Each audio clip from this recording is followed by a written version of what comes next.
You are listening to a story exclusively narrated on the Dark Romance Stories channel. Relax and step into the world of love stories filled with mystery, emotions, and passion. Don't forget to like, subscribe to the channel, and leave a comment to support us. This content is the property of Dark Romance Stories. Please do not copy or re-upload it in any form. The Veneziano casino did not sleep. It breathed. From the 42nd floor of the tower that bore his name in gold leaf, Vincent Calabrese watched the city below burn cold and electric, a desert lit like a wound that refused to close. Las Vegas at 3 a.m. was the only honest thing he knew. Everyone here was lying, to their spouses, to their banks, to themselves.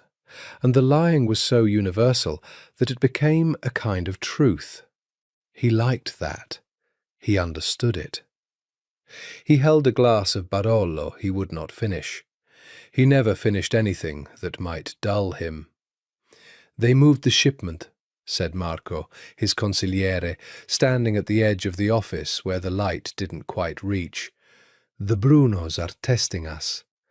"The Brunos test everyone," Vincent said. "It's how they prey." His voice was quiet, almost gentle, and that was the thing people misunderstood about him. They expected the coal to sound like ice cracking. Instead, it sounded like a man reading a bedtime story. The Cold Hand. He had earned the name at 26, when he'd shaken the hand of a man who had betrayed his father, smiled, asked about the man's children, and then never, ever forgiven. There were people who said Vincent Calabrese had not forgiven a single soul in 19 years. They said it like a legend. He preferred to think of it as accounting. Debts in, debts out. The house always wins, because the house remembers. "There's another problem," Marco said.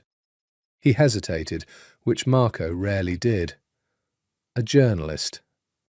Vincent turned, slow, and the city light slid across the hard angles of his face, the jaw that had been broken once and reset wrong so it gave him a permanent half-shadow, the dark eyes that had buried more men than the Mojave. "Name?" "Nora Walsh. Irish out of Boston, works freelance now, used to be at the Tribune. She's been pulling permits, financial filings, shell company records, 3 of our holding companies. She's good, Vincent. She's quiet good, the dangerous kind." "A woman?" "A mother," Marco corrected. "1 kid, no husband. She does this for a living, the Crusader thing. She put a Chicago crew away 2 years ago, 2 capos and an underboss." Vincent set the wine down without a sound. He was not a man who reacted. Reaction was a tell, and he had spent his whole life refusing to be read. But something moved behind his eyes, the way weather moves over water before you feel the wind. "What does she want?" "To bury you," Marco said simply. "Same as all of them." Vincent almost smiled. Almost. "Then she'll have to dig." 42 floors below and 1 block east, in the bones of the parking structure that fed the casino's loading dock, Nora Walsh was crouched behind a concrete pillar, with her heart slamming so hard she was certain the cameras could hear it. This was insane. She knew it was insane.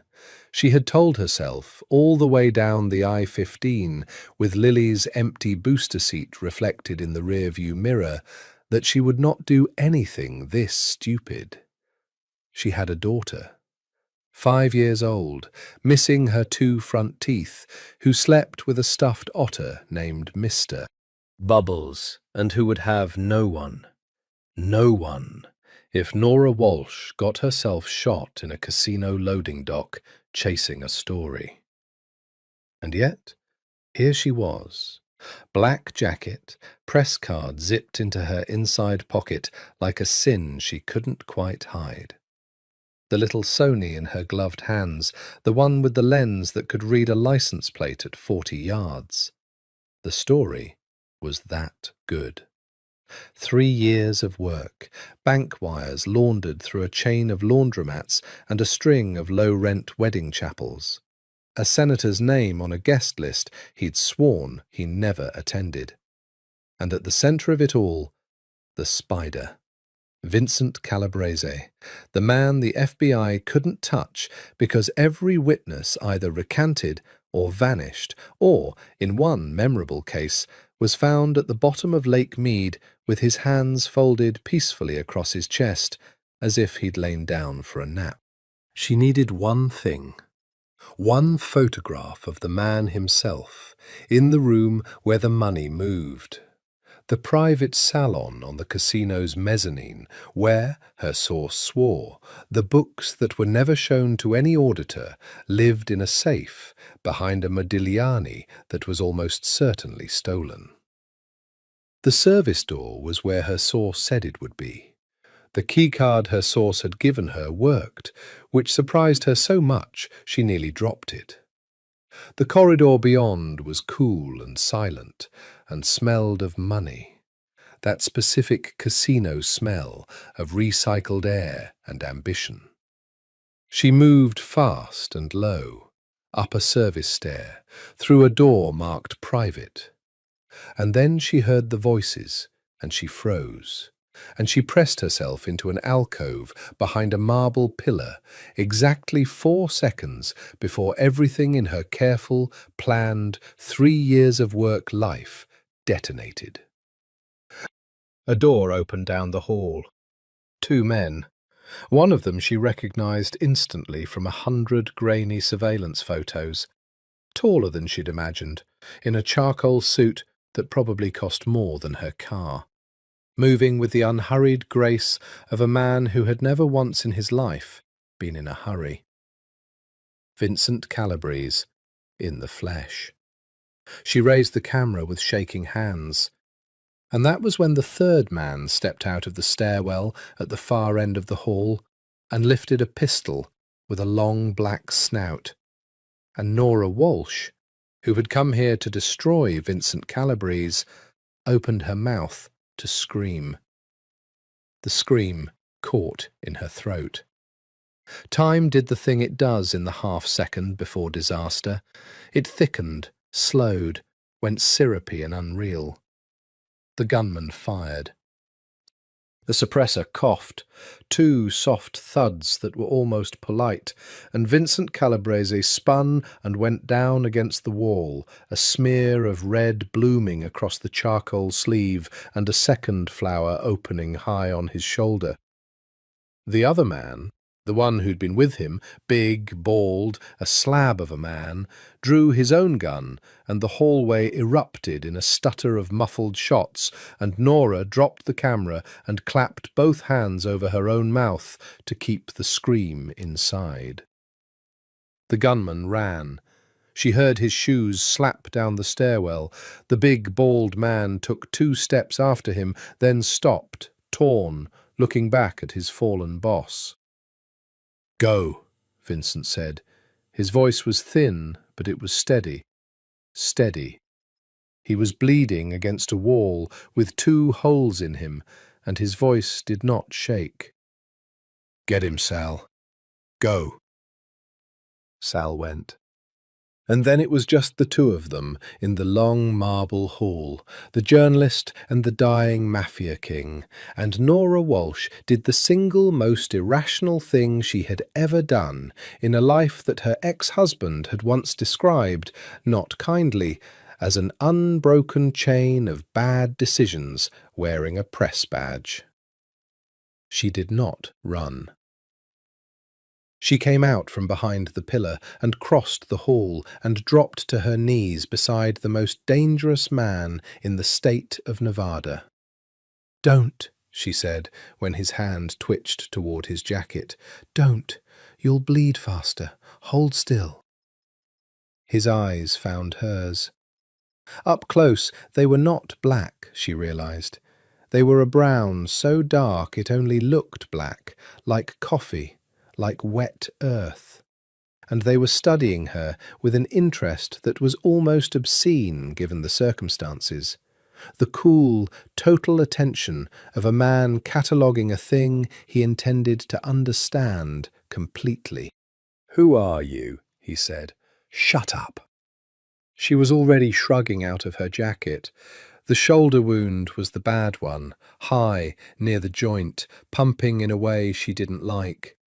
She pressed the folded fabric against it hard, and he made a sound, low in his chest, but he did not flinch away. "Press here. Press hard. You're not going to die. Do you understand me? You are not going to die in a hallway like an idiot, so press." "You're giving me orders," he observed. "Somebody has to." Her hands were red now. The smell of it was thick and copper bright.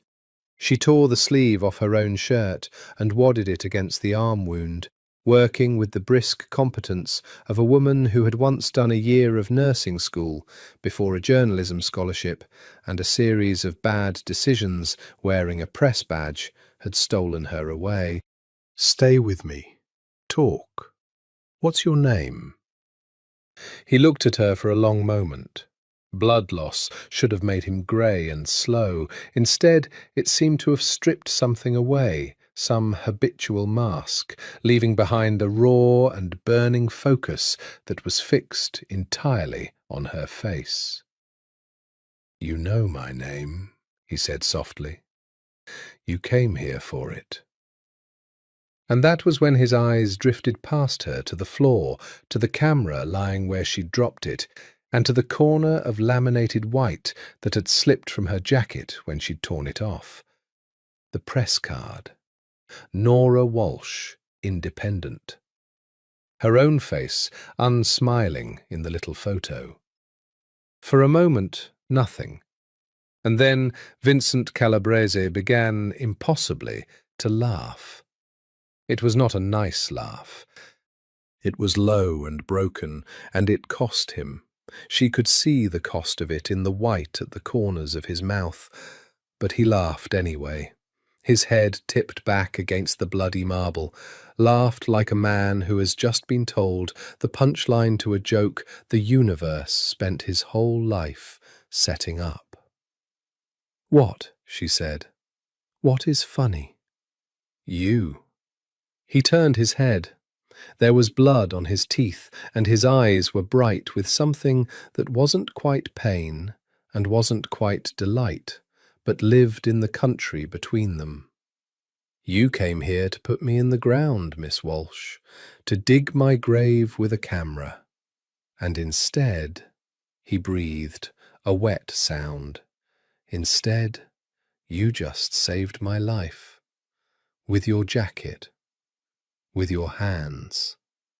Do you understand what you've done?" His voice dropped, intimate now, almost tender, and that tenderness was somehow the most frightening thing of all. "I owe people, Miss Walsh, and I pay. Every debt, in full, always. It's the only religion I have, and now I owe you a life." He smiled, and the smile was terrible. "A life for a life. So I'll give you one, or, if you make me, I'll take one. But the ledger doesn't stay open. Not with me. Never with me." Footsteps thundered up the stairwell, Sal and 3 more men, and somewhere far below, the first thin wail of a siren that would be paid off before it ever reached the door. Vincent's bloody hand closed around her wrist, not hard, just sure. "Don't run," he said. "You run and they'll catch you, and they won't be gentle. And I'll be too busy bleeding to explain that you're the reason I'm not dead."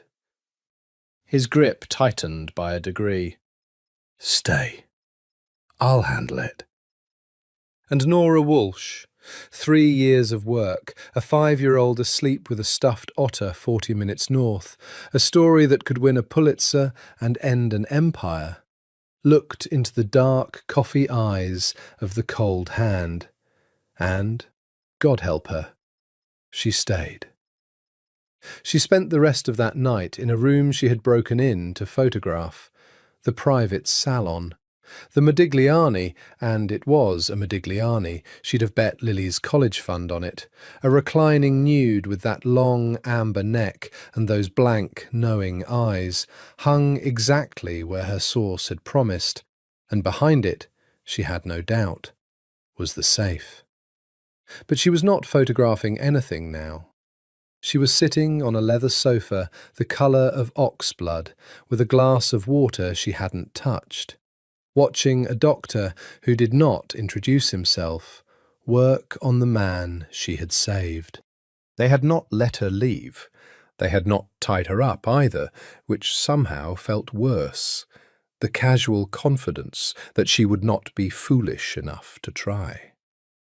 The doctor, older, silver-haired, the kind of unflappable that only comes from years of patching wounds no hospital would be allowed to report, dug the second bullet out of Vincent's shoulder with a pair of forceps and dropped it into a steel dish with a ping. Vincent watched it fall with mild interest. He had refused anything stronger than a local. He sat shirtless on the edge of a mahogany desk, and Nora, who had been trying very hard not to look, looked. The body of a man who had survived, old scars, white and silvered, a long one across the ribs, a puckered round one low on the side that could only have been a bullet. The topography of a violent life, written in flesh. And new blood, dark, sluggish now, being sewn shut with neat black stitches. "You did good work," the doctor said to her, not looking up. "The pressure on the subclavian. Where'd you learn that?" "Nursing school," Nora said. Her voice came out rough. "I dropped out." "Pity." Vincent said nothing, but his eyes had not left her since the doctor had begun, and the weight of that attention was a physical thing, a hand laid flat against her sternum. When it was done, and the doctor had packed his bag and gone, and Sal had taken up a post by the door like a granite gargoyle, Vincent shrugged carefully into a clean shirt that one of his men had brought and buttoned it one-handed, and only then did he look at her properly. "Marco," he said, "bring me what she had." Marco set the camera on the desk. Beside it, the contents of her jacket pockets, her phone, her keys, the key card her source had given her, and the little spiral notebook she carried everywhere, the one with 3 years of work crammed into its waterproof pages in a shorthand only she could read. Nora's stomach dropped through the floor. Vincent picked up the camera first. He thumbed it on with the ease of a man who understood expensive machines, and he scrolled through the images, the loading dock, the corridor, the half-second blur of his own face emerging from the door before everything went to hell. He looked at that one for a while. "You're good," he said. It wasn't a compliment.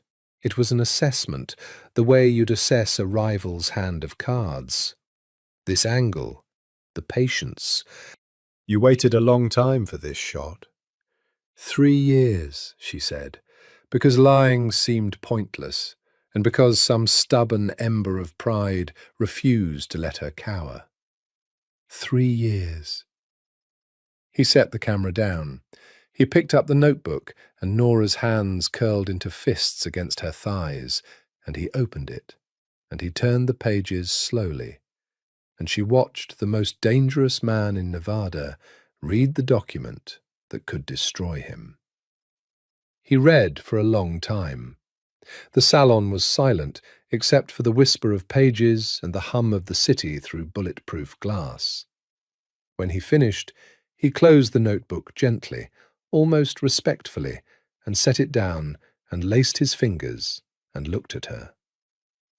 "This would end me," he said. "Yes. You know that to be true. You're not guessing." "No," Nora said. "I'm not guessing." "And yet—" He tilted his head. The bruise of exhaustion under his eyes did nothing to soften him. "You knelt in my blood. You could have let me die. Your problem solves itself, and you walk out the door with a martyr's story. I watched the cold hand bleed out and did nothing, and good riddance. Instead, you tore your own clothes to keep me breathing. Why?" "I don't know," she said, and it was the truth, and the truth surprised her out of her own mouth. You were just a man dying in front of me. I don't get to decide who lives. That's not my job." Something flickered across his face, gone before she could name it.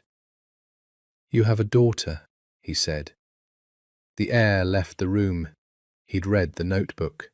There was nothing about Lily in the notebook, which meant Marco had told him, which meant they had been watching her, which meant they had been watching Lily, and a cold so total it felt like falling rose up Nora's spine, and she was on her feet before she knew she'd moved.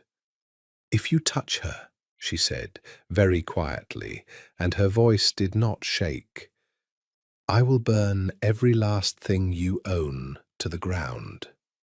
I will publish from the grave. Do you understand me? Do you understand me?" Vincent looked at her standing there, fists clenched, ready to die for a child he loved more than her own life, and the thing that crossed his face this time he did not hide. It was respect. "Sit down, Miss Walsh," he said gently. "I'm not going to touch your daughter.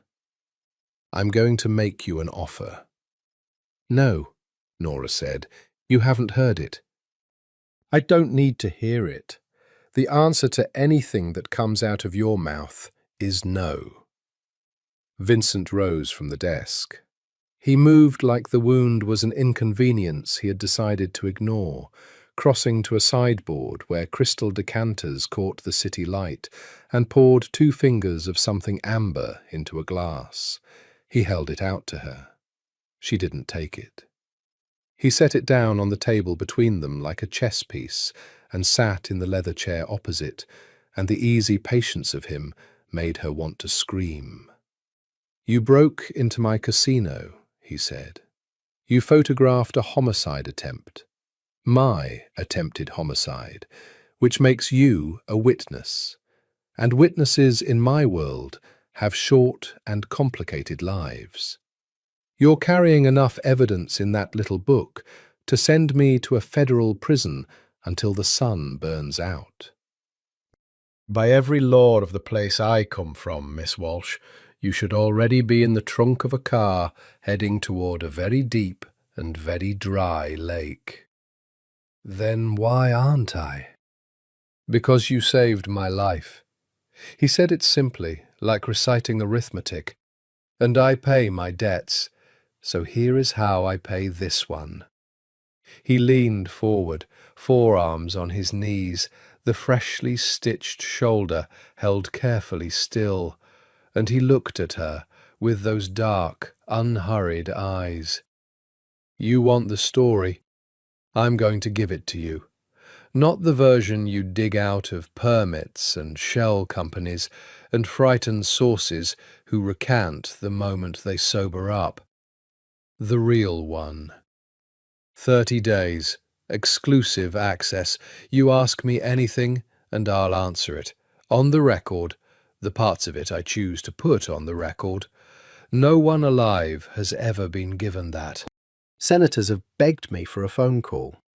The Bureau has spent 11 years and $40 million trying to get what I'm offering you for free." Nora's journalist's heart, traitor that it was, lurched in her chest. "There's a condition," she said, because there was always a condition. There's a condition. His mouth curved. For 30 days, you live in my house.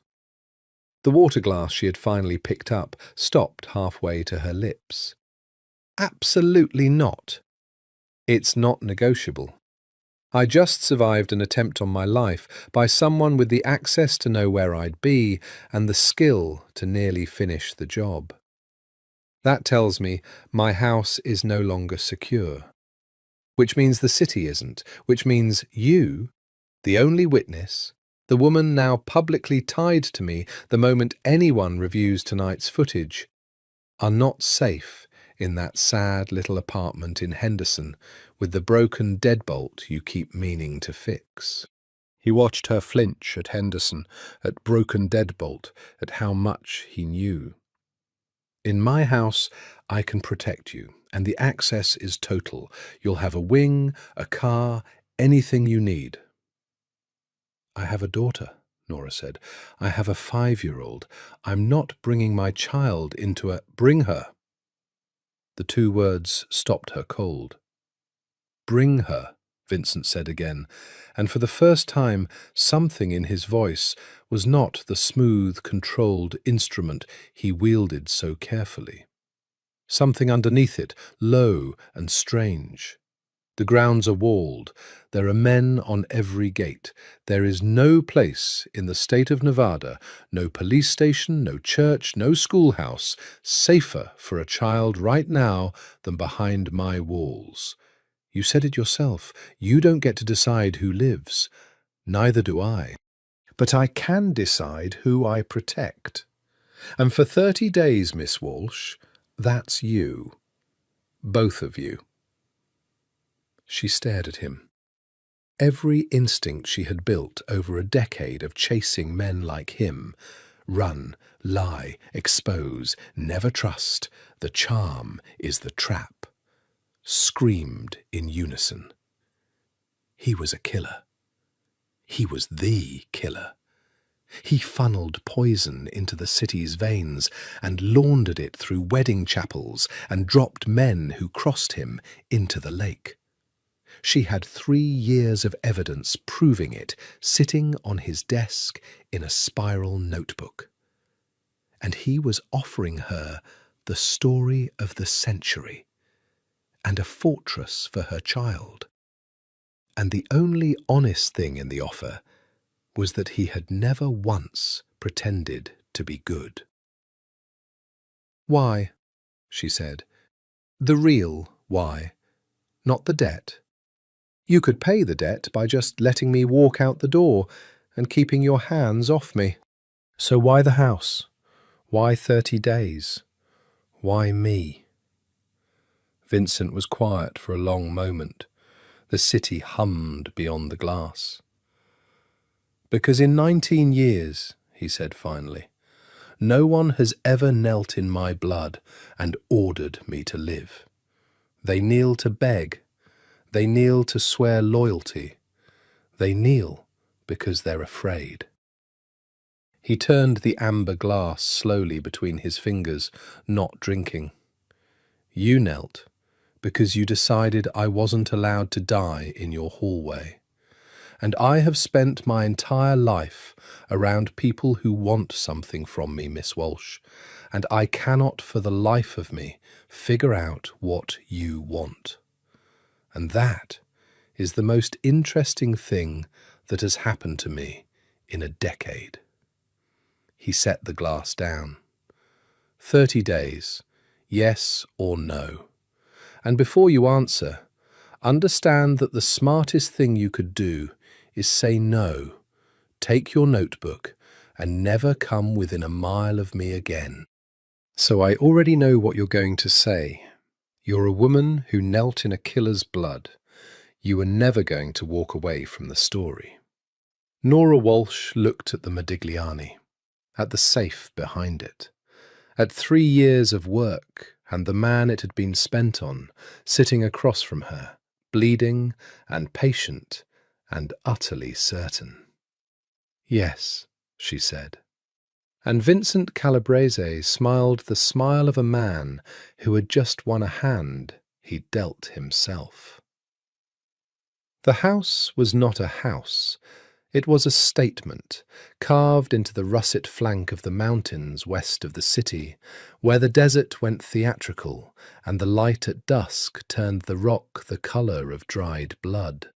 A long, low fortress of glass and limestone and steel, half buried in the hillside as if it had grown there, with walls you didn't see until you were on top of them, and a gate that opened on a man's nod rather than a keypad, because keypads could be hacked, and men who loved Vincent Calabrese could not. Nora arrived with 2 suitcases, a car seat, a stuffed otter named Mr. Bubbles, and a 5-year-old who took one look at the place and said, with the flat profundity of the very young, "It's like a castle, but sad." Out of the mouths of babes, Nora muttered. They had a wing. An actual wing, 2 bedrooms, a sitting room, a bathroom with a tub Lily could have swum laps in, and floor-to-ceiling glass that looked out over a pool and the desert beyond it, rolling away gold and endless. A woman named Rosa, broad and warm and Sicilian to the marrow, had stocked the kitchenette with juice boxes and animal crackers and a brand of organic mac and cheese that Nora had mentioned exactly once to no one. That detail frightened her more than the men at the gate. She told herself she would not be charmed. She wrote it on the first page of a fresh notebook, the working notebook, the one she'd keep for the 30 days. He is performing. Everything here is staged. The mac and cheese is surveillance. Do not be charmed. She underlined "do not be charmed" twice. Lily was charmed within the hour. It happened at dinner, which Nora had assumed they'd take in the wing, alone, like prisoners. Instead, Rosa appeared and said, "Mr. Calabrese would like you to join him," and there had been no question in it. And so Nora put Lily in her least wrinkled dress and her own armour of black, and went down the long limestone hall to a dining room where a table that could have seated 20 held exactly 3 places. Vincent stood when they entered. His arm was in a discreet sling beneath his jacket, otherwise he showed nothing of the night before.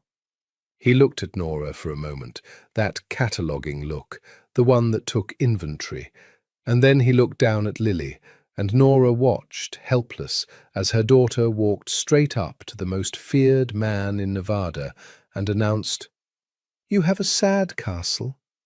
Why is it sad?" The room went very still. Sal, by the door, looked as though he might have a stroke. Vincent crouched. It clearly cost his shoulder something to do it, and he did it anyway, lowering himself to Lily's eye level with a gravity Nora had not expected. "You know," he said, "I think it might be sad, because no one small has ever lived in it before. Houses get sad when there's no one small. Did you know that?" Lily considered this with enormous seriousness. "I'm small," she offered. "You are extremely small," Vincent agreed. "Possibly the smallest person I've ever met. I think you might fix it." Lily beamed, gap-toothed and instant and total, the way children give their hearts away to anyone who takes them seriously, and Nora felt something in her own chest clench like a fist, because this was the trap. This was the real one, not the mac and cheese, not the tub. This kindness aimed with sniper precision at the one undefended door in her whole life. And the worst part, the part that kept her awake that night staring at the desert moon, was that it had not looked like a performance. It had looked like a lonely man who had forgotten what small people were for. Dinner was osso buco, and a wine Nora allowed herself half a glass of, and questions she didn't ask, because the first day of 30 was not the day to start digging. They talked about nothing. Lily told a 15-minute story about Mr. Bubbles that had no discernible plot, and Vincent listened to all of it, asked 2 clarifying questions, and at the end said, "He sounds like a very loyal otter," which sent Lily into ecstasies. Later, when Rosa had taken Lily to draw a bath, Nora and Vincent were left at the long table with the candles guttering low. "You're good with her," Nora said. It was not a compliment. She made sure it wasn't a compliment. "Suspiciously good." "I had a sister," Vincent said. Past tense. Nora's reporter brain flagged it instantly. Had a sister. Gone. And her human heart, against orders, softened by a treacherous degree. What happened to her? He looked at the candle flame. For a moment, the mask was not there at all, and what was underneath it was old and worn smooth like a stone in a river. Then the mask came back, and he stood, and the moment closed like a door. "That's not on the record," he said. "Good night, Miss Walsh. Your first interview is tomorrow at 10. Don't be late. And Nora—" He paused at the door, and her name in his mouth was a thing she felt in her spine. "The safe is behind the Modigliani, like your source told you.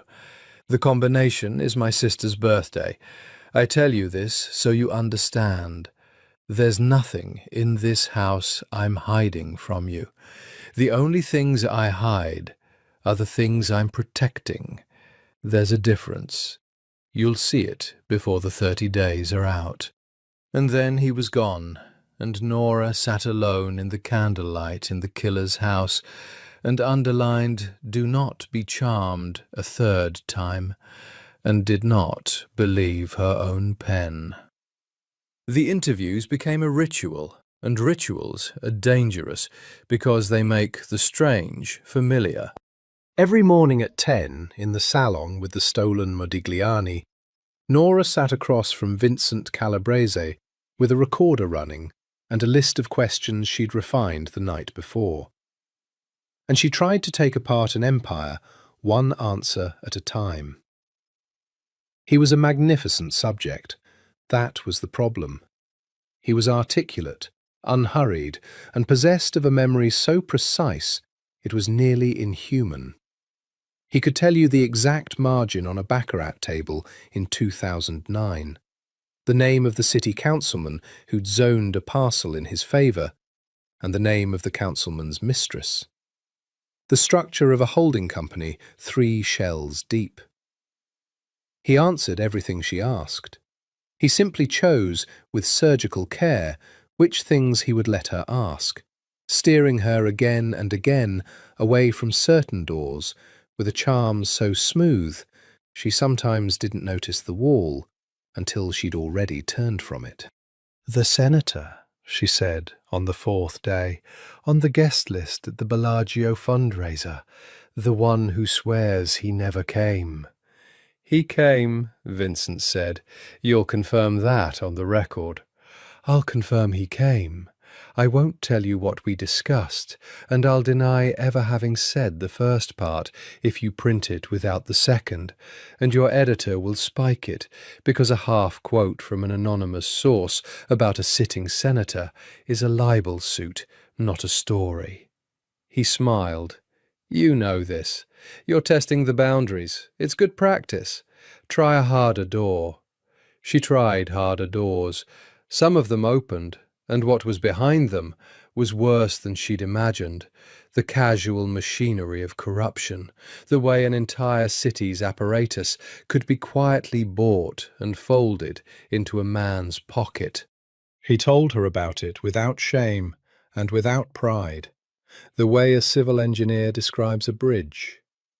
This is how it's built. This is what holds it up. "Doesn't it bother you," she asked once, the recorder running, "what it costs people? The addiction your tables are designed to feed, the loan sharking, the My tables are designed exactly the way the state of Nevada licenses them to be designed, Vincent said. Every man who sits down at one knows the odds are against him. I don't lie to anyone, Miss Walsh. I run the most honest business in this dishonest city. The rules are printed on the felt. He leaned back. You want to make me a monster. It's tidier that way. The story writes itself if I'm a monster. But I'm something worse than a monster. And I think you're starting to see it. What's worse than a monster? A man who made rational choices, he said quietly, in an irrational world, and who would make most of them again. It was, she wrote that night, the most chilling thing he'd said, and also the most honest, and she hated that those two things were not in conflict. But it wasn't the interviews that undid her. It was the spaces between them. It was finding him on the 6th evening, sitting on the floor of the great glass living room with Lily, the two of them building an impossible tower out of architectural foam blocks he had clearly had someone go out and buy because they were brand new and there was no other small person in this house. It was watching him take direction from a 5-year-old about structural integrity with total seriousness.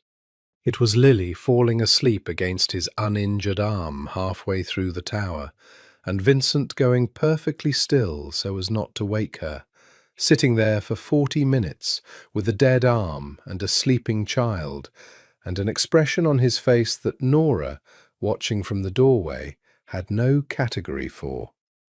It was him noticing she was there, finally, meeting her eyes across the room over her daughter's sleeping head, and neither of them saying anything at all. It was the way he never once tried to touch her. That was the thing. She had braced for it, the inevitable pass, the leverage, the "you're living in my house and I hold all the cards." It never came. He was scrupulous to the point of obsession about it, kept a careful architectural distance, never let his hand brush hers passing a coffee cup, never stood too close. And somehow that restraint was louder than any pass could have been, because she could feel it being maintained, feel the deliberate effort of a man holding very still around something he wanted, and the knowledge of being wanted that carefully was its own slow heat. On the 9th night, she couldn't sleep. She went down to the kitchen for water and found him in the dark on the back terrace, a glass of the amber he never drank sitting full and ignored at his elbow, looking out at the desert and the cold spill of stars. "You don't sleep either," she said. "I haven't slept properly in 19 years. He didn't turn. You learn to live in the parts of the night other people don't use. She should have gone back to bed. She got a second glass instead and sat down across from him, and for a long while neither of them spoke, and the desert breathed around them, vast and indifferent. "Your sister," Nora said finally, "off the record, not for the story, just, I want to know." Vincent was silent so long she thought he wouldn't answer. "Her name was Sophia," he said. "She was 19. She was the only good thing my father ever made, and she was going to be a doctor. And she died in a car that was meant for me." He turned the full glass a quarter turn on the stone. "That's when I became what I am, not before. People think I was born cold. I wasn't. I was made cold, on a Tuesday, in a hospital hallway, holding her hand while it stopped being warm." He looked at Nora then, and the stars were in his eyes, and the mask was nowhere to be found. "You asked why I let you bring your daughter," he said. "That's why. I know exactly what it costs to fail to protect the small ones. I won't fail again. Nora did not write it down. For the first time in her career, she heard a thing worth 1,000 words and did not write it down. And that, more than the mac and cheese, more than the tower of blocks, more than anything, was the moment she should have run. She didn't. Daniel Reyes called on the 11th day, and Nora made the mistake of answering. He had been her partner once, in the loosest sense, a fellow freelancer, sharper than he was talented, who had latched on to her Calabrese investigation 18 months ago with an enthusiasm she'd mistaken for friendship. He'd done legwork, he'd run down a source or two. She'd cut him in on a byline she didn't strictly owe him, because she was, her ex had also said, constitutionally unable to leave anyone behind. Nora! His voice was too bright. It had always been too bright. Christ, I've been trying you for a week. Where the hell are you? Working, she said. She was in the wing, Lily napping in the next room, the desert blazing white beyond the glass. Heads down. You know how it is. I heard a thing. A pause calibrated. I heard you're inside, that you got to him, Calabrese, that you're, what, living there? Nora's blood went cold. Where did you hear that? Does it matter? Nora, this is the story. This is the story, the one that makes careers, and you're sitting on it alone? Come on, we're partners. Send me what you've got. Let me help you build it out, work the financials while you work the man. We split it down there's no we on this, Daniel. She kept her voice level. This is exclusive. It's mine. I'm sorry, I know that's not what you want to hear, but it's the deal I made and I'm not breaking it. A silence on the line. And in the silence, she heard something she'd never let herself hear in 18 months. The absence of a friend and the presence of something else. A patience that wasn't patient. A waiting. Sure, Daniel said, easy again, too easy. Sure, I get it. Exclusive. Hey, how's Lily?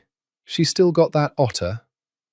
The mention of her daughter's name in his mouth raised every hair on Nora's body, and she could not have said why, only that some animal part of her, the part that had kept her alive in rooms with dangerous men for a decade, sat up and bared its teeth. She's fine, Nora said. I've got to go, Daniel. Yeah, course. Talk soon. She hung up and sat with the dead phone in her hand and her heart going too fast, and told herself she was being paranoid, that living in a fortress full of armed men was making her see ghosts, that Daniel was a hustler, but not a that. She almost talked herself out of it. Almost. She mentioned it to Vincent at the morning interview, off the record, almost as an afterthought. A colleague called, wanting in on the story, knows I'm here, which he shouldn't. It's nothing, he's just hungry. Vincent had been pouring coffee. He set the pot down with a care that was its own kind of alarm. What's his name? Daniel. Daniel Reyes. It's nothing, Vincent. He's a freelancer. He's not connected to anything. He just...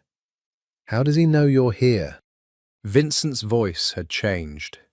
The smoothness had gone out of it, and what was underneath was flat and cold and very, very attentive. Think carefully. Who did you tell? No one. I told no one. I'm not an idiot. She stopped. The cold spread up her spine. He knew about Lily's otter. He asked about Mr. Bubbles by name. I don't think I ever told him she had an otter. Vincent was already moving. He crossed to the wall and pressed something, and Sal was in the doorway in seconds, and the two of them exchanged a few words in low, fast Italian that Nora caught only the edges of. The woman's colleague, Reyes, "Find everything, find it now." And then Vincent turned back to her, and his face had become the face from the legend, the cold hand, the man who never forgave, and she understood for the first time that she had only ever seen him at rest. "It's probably nothing," she said. It came out small. "It's probably nothing," Vincent agreed, and the gentleness in his voice was the worst thing she'd ever heard, because it was the gentleness of a man who already knew it was something. "But we don't gamble with the small ones. Not in this house. Where is Lily right now?" "Napping in the wing. Sal will put a man on her door. Don't argue." He took a step toward her, then stopped himself, the old, careful distance reasserting itself even now. "Listen to me. You did the right thing telling me.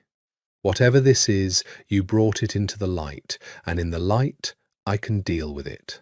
The things that kill you are the things you don't say out loud. You understand?" "Yes," she whispered. "Good." And then, because he was who he was, he added quietly, "I told you there were things in this house I protect. I added 2 of them to the list 11 days ago. Go to your daughter, Nora. I'll handle Reyes." She went. She sat on the edge of Lily's bed and watched her child sleep with the otter clutched to her chest and the desert sun moving slow across the wall. And she told herself, over and over, that it was nothing. By nightfall, Vincent's people had pulled Daniel Reyes's phone records, his bank statements, his recent contacts. And in the cold ledger of those records was a number that called a number that called, 3 jumps removed, a soldier of the Bruno organization. The same organization whose gunman had put 2 bullets in Vincent Calabrese on the night this all began. Daniel Reyes wasn't hungry. Daniel Reyes was a door someone else had walked through. Vincent did not tell her. That was the thing she'd come back to later, when she tried to map the exact geography of how she'd lost herself. That he had known, by that first night, what Daniel Reyes was, and he had not told her, because he had wanted one more day to be certain before he frightened her. And that single act of restraint, that one held breath, was somehow more intimate than anything he could have said. What he did instead was tighten the house around her like a fist. She noticed it, the way you notice weather changing, the new man at Lily's door, the way the gate stopped opening for anyone, the way Sal's eyes never seemed to leave her when she moved through the common rooms. She noticed Vincent was home more. He had a city to run, an empire of glass and felt and debt. And yet for 3 days running he was there, working from the salon, taking calls in low Italian, present in a way that should have felt like surveillance, and instead, traitor that her heart was, felt like being held. On the 13th night she found him in the library. There was a library, of course there was, 2 floors of it, and most of the books had been read, she'd checked the spines. And he was standing at the window with a file in his hand, and when she came in, he closed it and set it down, and the closing of it told her everything. "It's him," she said. "Daniel. It's real." Vincent looked at her for a long moment, weighing. She could see him weighing how much truth to give. "All of it," she said. "I'm not Lily, Vincent. Don't manage me. All of it." So he gave her all of it. The phone records, the chain of numbers ending at a Bruno soldier, the pattern of payments into Reyes's account, modest at first, then larger still, climbing in the weeks since she'd cut him into the byline. The picture it made was ugly and complete. "He sold you," Vincent said, "or he's selling you. Your story, your 3 years of work, to the Brunos. They don't want you to publish it, Miss Walsh. They want to own it. A finished investigation into my organisation in the hands of a rival family is worth more than money. It's a map of every place I'm weak. It's a weapon they can hand to a federal prosecutor anonymously and let the law do the wet work for them. Clean hands all around. And when I'm in a cell, they take my city without firing a shot." He set the file down. "Your colleague found a buyer for something that wasn't his to sell. The only thing he doesn't have is the story itself, which means he needs me," Nora said slowly. "Or he needs—" She stopped. The blood drained out of her face so fast she swayed, and Vincent was across the room in an instant, hand hovering at her elbow, not quite touching, the discipline holding even now. "He needs leverage," she said, "to make me hand it over. He needs—" "Lily is asleep," Vincent said, fast and firm, behind a locked door, with a man outside it, inside a walled compound with armed men on every gate. "She is the single most protected child in this state. Look at me.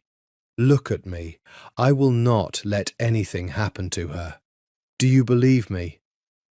And the terrible thing, the thing she would think about for the rest of her life, was that she did. She looked into the dark, coffee eyes of the most dangerous man she had ever known, the man whose empire her own work could shatter, and she believed him completely and without reservation. And the believing was a kind of falling, and she felt herself fall. "I believe you," she said. Something broke loose in his face. He was so close. The careful architecture of distance he had maintained for 13 days wavered, and for one suspended heartbeat she thought he would close it, thought she wanted him to close it, her own breath gone shallow, and the air between them so charged it hummed. He stepped back. He physically stepped back, putting the distance there himself, and the effort it cost him was written in the tendons standing out along his jaw. "Not like this," he said, low and rough. "Not when you're frightened. Not when you might mistake gratitude for something else, and not when I might let you, because God knows I want to." He turned away to the window, both hands braced on the sill, head bowed. "Go to bed, Nora. Lock your door, not because you're in danger inside this house, but because I am exactly as dangerous to you as the legends say, in a different way than they mean, and I am 13 days from doing something we'll both have to live with." She stood in the doorway of the library and looked at the long line of his back, the bowed head, the white knuckles on the sill, and she understood that she was watching a man hold a door shut against himself, and that he was doing it for her, and that no one in her entire adult life had ever once wanted her badly enough to refuse himself in order to protect her from the wanting. "Vincent," she said. "Go to bed, Nora." She went. She did not lock the door. She lay awake in the desert dark and listened to her daughter breathe in the next room, and felt the whole careful edifice of "Do Not Be Charmed" come down around her like a building in a slow-motion film, silent, total, complete.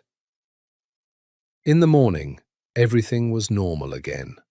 The interview at 10, the coffee he poured, The distance restored, immaculate. But it was too late, and they both knew it, and the knowing sat in the room with them like a third person, patient as the desert, waiting for its moment. It came 2 days later, and it came wearing the face of her own betrayal, and it took the only thing in the world she could not survive losing. It happened in the 4 minutes Nora was in the shower. She would reconstruct it 1,000 times. Rosa had taken Lily out to the walled garden, a daily thing, the two of them, Rosa teaching her the Italian words for flowers, fiore, rosa, girasole. And the garden was inside the walls, inside the men, inside every layer of protection Vincent had built, and it should have been the safest 4 minutes of the day. But Daniel Reyes had spent 18 months learning Nora Walsh's life, and a man who knows your life knows your weaknesses, and he had not come over the wall, he had come through it. A delivery van, a landscaping contract that had been clean for 2 years until someone bought the one driver who could be bought. A side gate that opened for 90 seconds for a man Rosa had seen a dozen times. Nora came out of the shower to the sound of Rosa screaming. She would never forget the sound. It was not a human sound. It was the sound of a woman who had failed at the one thing she'd been trusted with, and it came from the garden. And Nora was running before she'd finished pulling her shirt over her head, running down the long limestone hall with her hair dripping and her heart already knowing, already before she reached the doors. The garden gate stood open. Rosa was on her knees in the gravel, her hands pressed to her mouth, and Mr. Bubbles, the otter, the stupid, beloved otter, lay in the dirt by the open gate where a small hand had dropped it. Lily was gone. The next hour did not happen to Nora so much as it happened around her, a hurricane she stood frozen at the eye of. She remembered fragments. Her own voice screaming her daughter's name into the empty garden as though Lily might simply be hiding. Sal's face, grey, the face of a man whose entire life was built on a single promise. No one gets through. Discovering that someone had. The men flooding the grounds, the van found abandoned 4 miles down the canyon road, empty.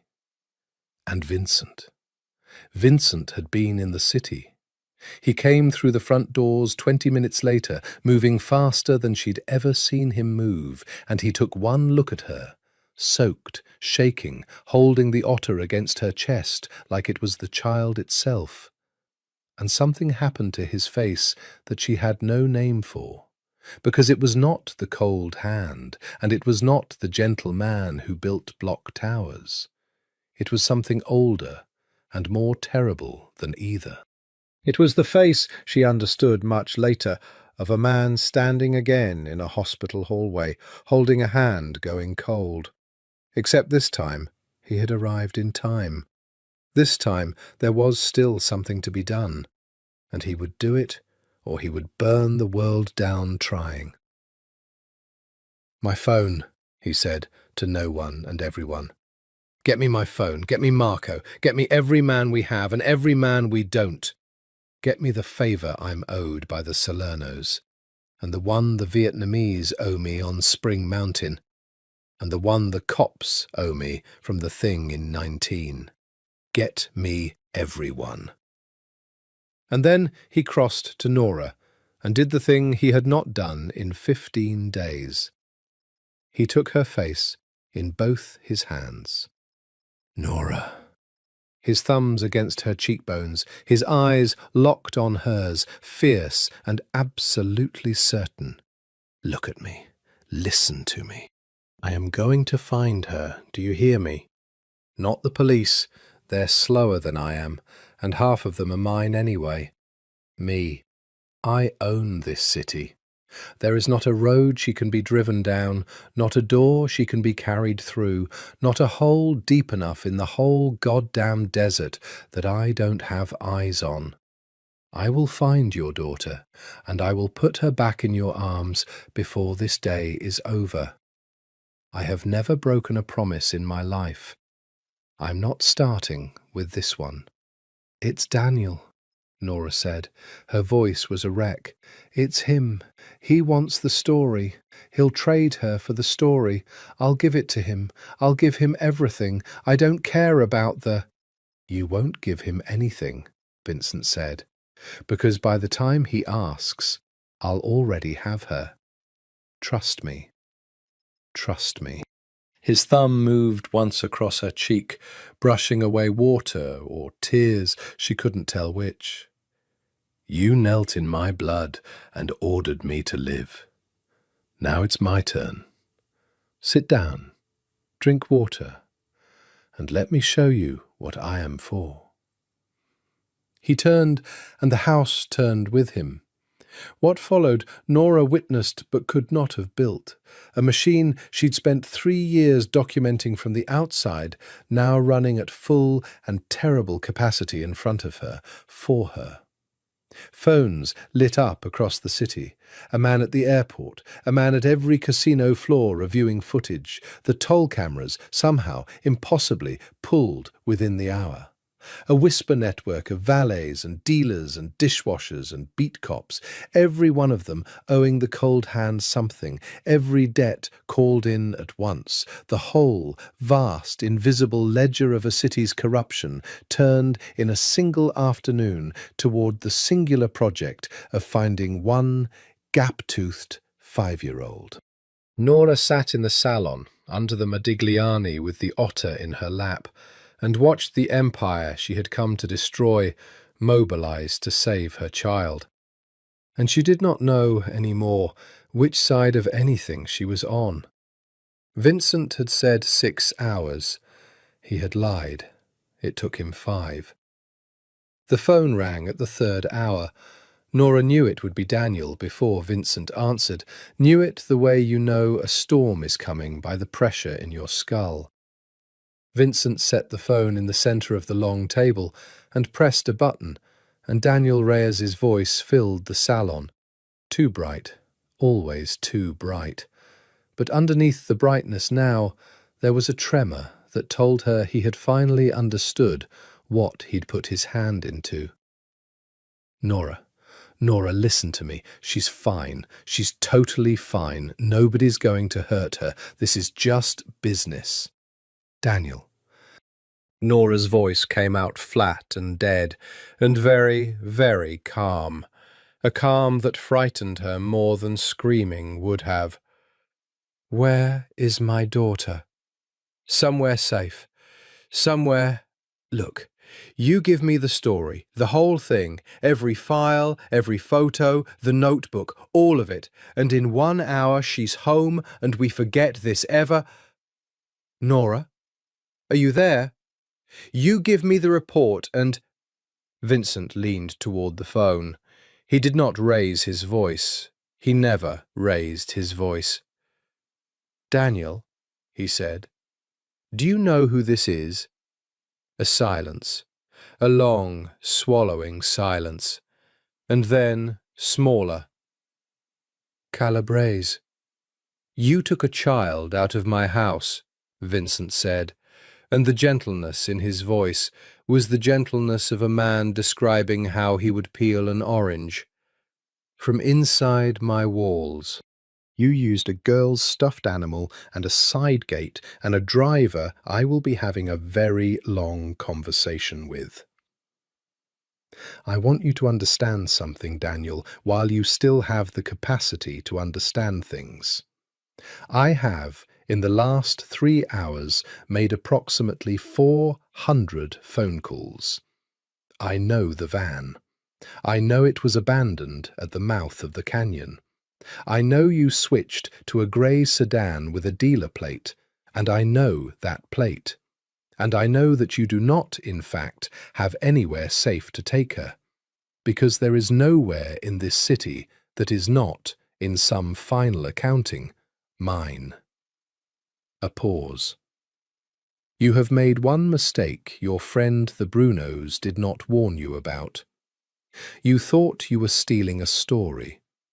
You were stealing the one thing on this earth I will tear the world apart to return. Hang up the phone, Daniel. Run. It won't matter, but run. The line went dead. Vincent looked at the phone for a moment. Then he looked at Marco. The dealer plate. He just confirmed it's still on the car. He's panicking, which means he's moving, which means he's findable. Go. The 4th hour was the longest hour of Nora Walsh's life. She did not move from the chair beneath the Modigliani. She held the otter. Vincent did not leave her side. He ran the entire operation from the chair across the table, phone to his ear, voice low and ceaseless and absolutely controlled. And every few minutes between calls, he would look at her and say one true thing. We have the car on a camera at Charleston and Rancho. We're narrowing it. She's alive, Nora. A dead child is no leverage, and Daniel knows it. She's alive, and she's scared, and we're coming. He did not lie to comfort her. He told her only what was true, and the truth in his mouth was the only thing holding her together. Why, she said at one point into the silence between his calls, why are you doing this? The story could still bury you. Get her back, I publish, you go to prison forever. You know that. So why? Vincent lowered the phone. He looked at her across the table, across 15 days, across the whole impossible distance between what they were supposed to be to each other.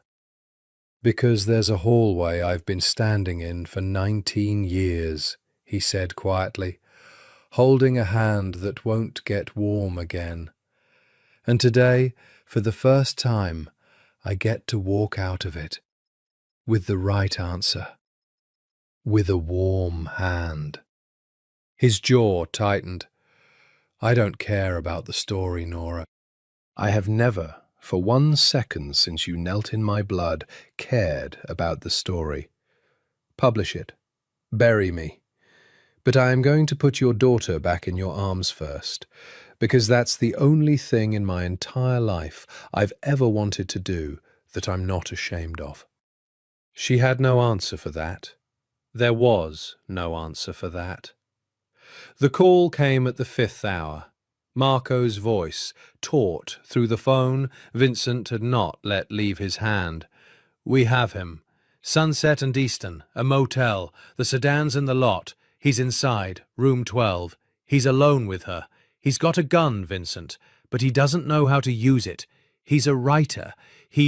I'm coming, Vincent said, and he was already standing. No, said Marco. Boss, you don't go into rooms anymore. That's not what you do. Let the men. I'm coming, Vincent said again, and there was no arguing with it. And Nora was on her feet, and she said, I'm coming too, and Vincent looked at her, and for 1 second she thought he would forbid it, and then he saw her face, the face of a mother, and he gave a single short nod, because he, of all men on earth, understood that some things you do not ask a parent to wait through. The drive was 11 minutes. It felt like 11 years. Vincent sat beside her in the back of the car, with a gun she hadn't known he carried resting flat on his knee, and he was utterly still, and he said only one thing the entire way, looking straight ahead into the desert dark. When we get there, you stay behind me, whatever happens. Whatever you hear, you stay behind me until I tell you it's clear, and then you go to your daughter, and you don't look back, and you let me handle the rest. He turned his head.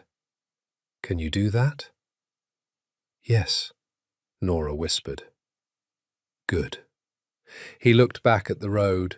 The motel sign rose ahead of them, pink and dying neon against the black mountains. Then let's go bring her home. The motel was the kind of place where the desert came to die. A horseshoe of doors the colour of old teeth, a dry pool full of tumbleweed, a vacancy sign that had given up. Vincent's men were already there, 3 cars arranged with a casual menace across the lot, blocking every exit, and they moved aside for him the way water moves aside for the prow of a ship. He went to the door of room 12, and he did not kick it in. That surprised her. He stood beside it, out of the line of any shot through the cheap wood, and he knocked, twice, almost gentle. "Daniel," he said through the door, conversational, intimate. "It's over. The lot is full of my people. There's no car you can reach, no road you can take, no call you can make that I haven't already made first. So here's what's going to happen.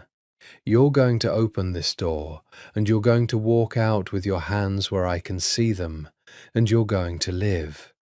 Or you're going to make me come in, and you won't. It's the simplest math you'll ever do. I'd do it quickly." Silence from inside. Then a child's voice, Lily's voice, thin and frightened and unmistakable. "Mummy?" Nora made a sound she'd never made before, and lunged for the door, and Vincent's arm came across her like a steel bar, holding her back, holding her behind him, his eyes never leaving the door. "Wait," he breathed. "Wait." "Mummy's here, baby," Nora called, and her voice cracked down the middle. "Mummy's right here. I'm right here. You be brave for 30 more seconds, okay? 30 seconds. Inside, a man's voice, ragged. "I didn't sign up for this. I didn't. They said it'd be clean. They said you'd just give it to me." "They lied to you," Vincent said through the door, almost kind. "They use people like you, and they discard them, Daniel. It's what they do. It's what they were always going to do to you the second you handed over the story. You were never going to get paid. You were going to get buried, a loose end, the man who could connect them to a kidnapping. The only person in this entire city offering you a way to live tonight is me. Open the door." A long, shaking silence. The chain rattled, the door opened, and Daniel Reyes stood there in the dim light of room 12, grey-faced, a gun hanging useless from one hand, and behind him, on a sagging bed beneath a painting of a desert that looked nothing like the real one, sat Lily. Small, so small, her cheeks streaked, Mr. Bubbles nowhere, because Mr. Bubbles was back at the house in her mother's chair, and she saw Nora, and her whole face came apart. "Mummy!" It happened fast then. Vincent moved into the room and took the gun out of Daniel's hand, the way you take a toy from a tired child. No violence in it at all. Just a quiet and total authority. And he passed the weapon back to Sal without looking, and he said, "Nora, go." And Nora went. She crossed the room and gathered her daughter up off that filthy bed, and held her so hard that Lily squeaked, and she pressed her face into her child's hair and breathed in the smell of her, sweat and tears and shampoo and Lily, alive, whole, here. And the sound that came out of Nora then was not a word, was not anything, was just the rawest noise a human body can make when the thing it could not survive losing is handed back to it. Behind her, low and even, she heard Vincent. "Take him, not the lake. I want him alive, and I want him talking." The Brunos handed me a thread, and I'm going to pull it until something unravels. But Daniel, she heard the man whimper, you will never see this city again. You will never see her again. You took a child. There's no ledger deep enough to forgive that. Get him out of my sight. They took him. The room emptied, and then it was just the three of them in the buzzing, fluorescent quiet, the mother, the child, and the man who had moved heaven and the entire criminal underworld of Las Vegas to put them back together. Lily lifted her head from Nora's shoulder. She looked at Vincent with her tear-swollen eyes, and in the unbreakable logic of a 5-year-old who had decided 2 weeks ago that this sad castle man was safe, she reached out one small hand toward him. "You came," she said, as though she'd never doubted it. "You found me." Vincent Calabrese, the cold hand, who had not forgiven a soul in 19 years, who ran a city on the principle that mercy was a weakness other men could not afford, stood in a dying motel room and looked at the small hand reaching for him, and something in his face that had been frozen since a hospital hallway broke, finally, all the way, and Nora watched it break. He took the small hand. He didn't say anything. He couldn't, she thought. There were no words built for the size of what was happening in him. He just held Lily's hand for a moment, his throat working, and then he stepped back and squared his shoulders and became, for their sake, steady again. "Let's go home," he said. Home. He said it without thinking, and none of them corrected it. They drove back through the desert dark, with Lily asleep across both their laps before they'd cleared the canyon, her head on her mother's thigh, her feet against Vincent's leg, and over the top of her sleeping child, Nora Walsh looked at Vincent Calabrese, and he looked back at her, and neither of them said a single word. She didn't need to. He'd been right 15 days ago in the salon. She knew now which side she was on, and she was lost. Lily slept for 14 hours. Nora did not sleep at all. She lay in the dark of the wing with her daughter's hand fisted in her shirt. Lily had refused, wordlessly and absolutely, to sleep alone, and Nora would have died before making her. And she watched the desert dawn come up grey and then gold over the mountains. And she felt the shape of her own life rearrange itself around the events of a single day, like sand resettling after an earthquake. She had thought she understood what she was doing here. She had thought she was a journalist embedded in a story, a professional maintaining a professional distance, a woman keeping a ledger of a dangerous man's sins. She had written, "Do not be charmed," on the first page of her notebook, and underlined it 3 times. She understood now that the notebook had been a lie from the first interview. You could not be charmed by a man and call it journalism. But you also could not watch a man turn an entire criminal empire toward the rescue of your child, could not watch him take a small, frightened hand in a motel room and break apart, and go on pretending the only thing between you was a recorder and a list of questions. When Lily finally woke, ravenous and clingy and asking for pancakes, Rosa appeared at the door of the wing with red-rimmed eyes and a face full of such guilt and grief that Nora's anger, and there had been anger, a mother's blind animal anger at the woman who'd let her daughter be taken, dissolved into something gentler. Rosa had not betrayed them.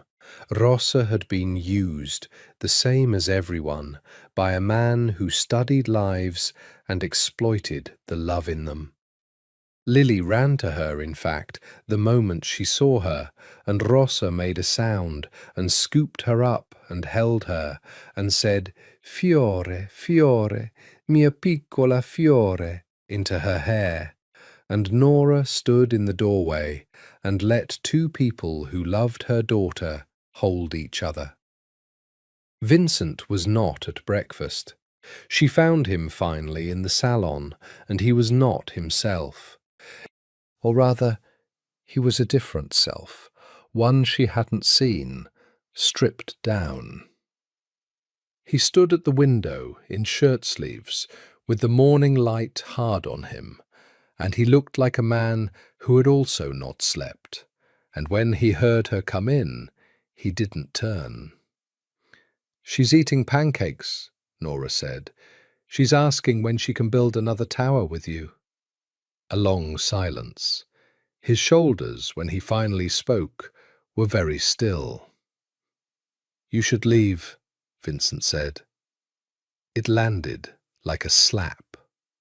"What?" "Today, this morning. I'll have a house arranged, somewhere safe, somewhere clean, no connection to me. New names, if you want them, money, whatever you need for as long as you need it. The Reyes thread is being pulled, and the Brunos are going to feel it. And when a family like that gets hurt, they reach for whatever's nearest. And the nearest thing—" He turned, finally, and his face was carved out of exhaustion and something worse. "The nearest thing is you. And her. I will not have it. I brought you into this house to protect you, and instead I nearly got your daughter killed. The math is simple. The safest thing in the world for the two of you is to be as far from Vincent Calabrese as the earth allows. So go. Take the story. Publish it, don't publish it, I don't care. Just go, before this place costs you the only thing you can't afford to lose." Nora looked at him.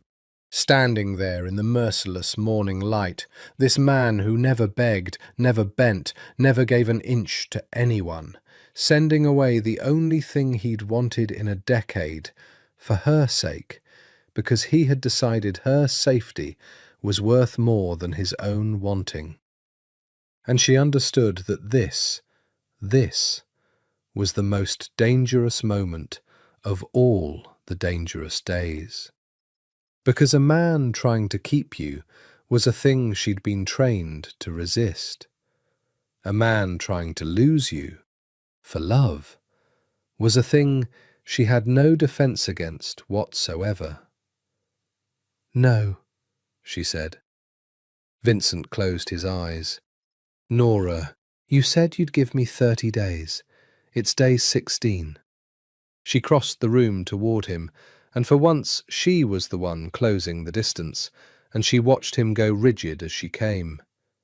"I have a deal, and I don't break deals either. You're not the only one with a ledger."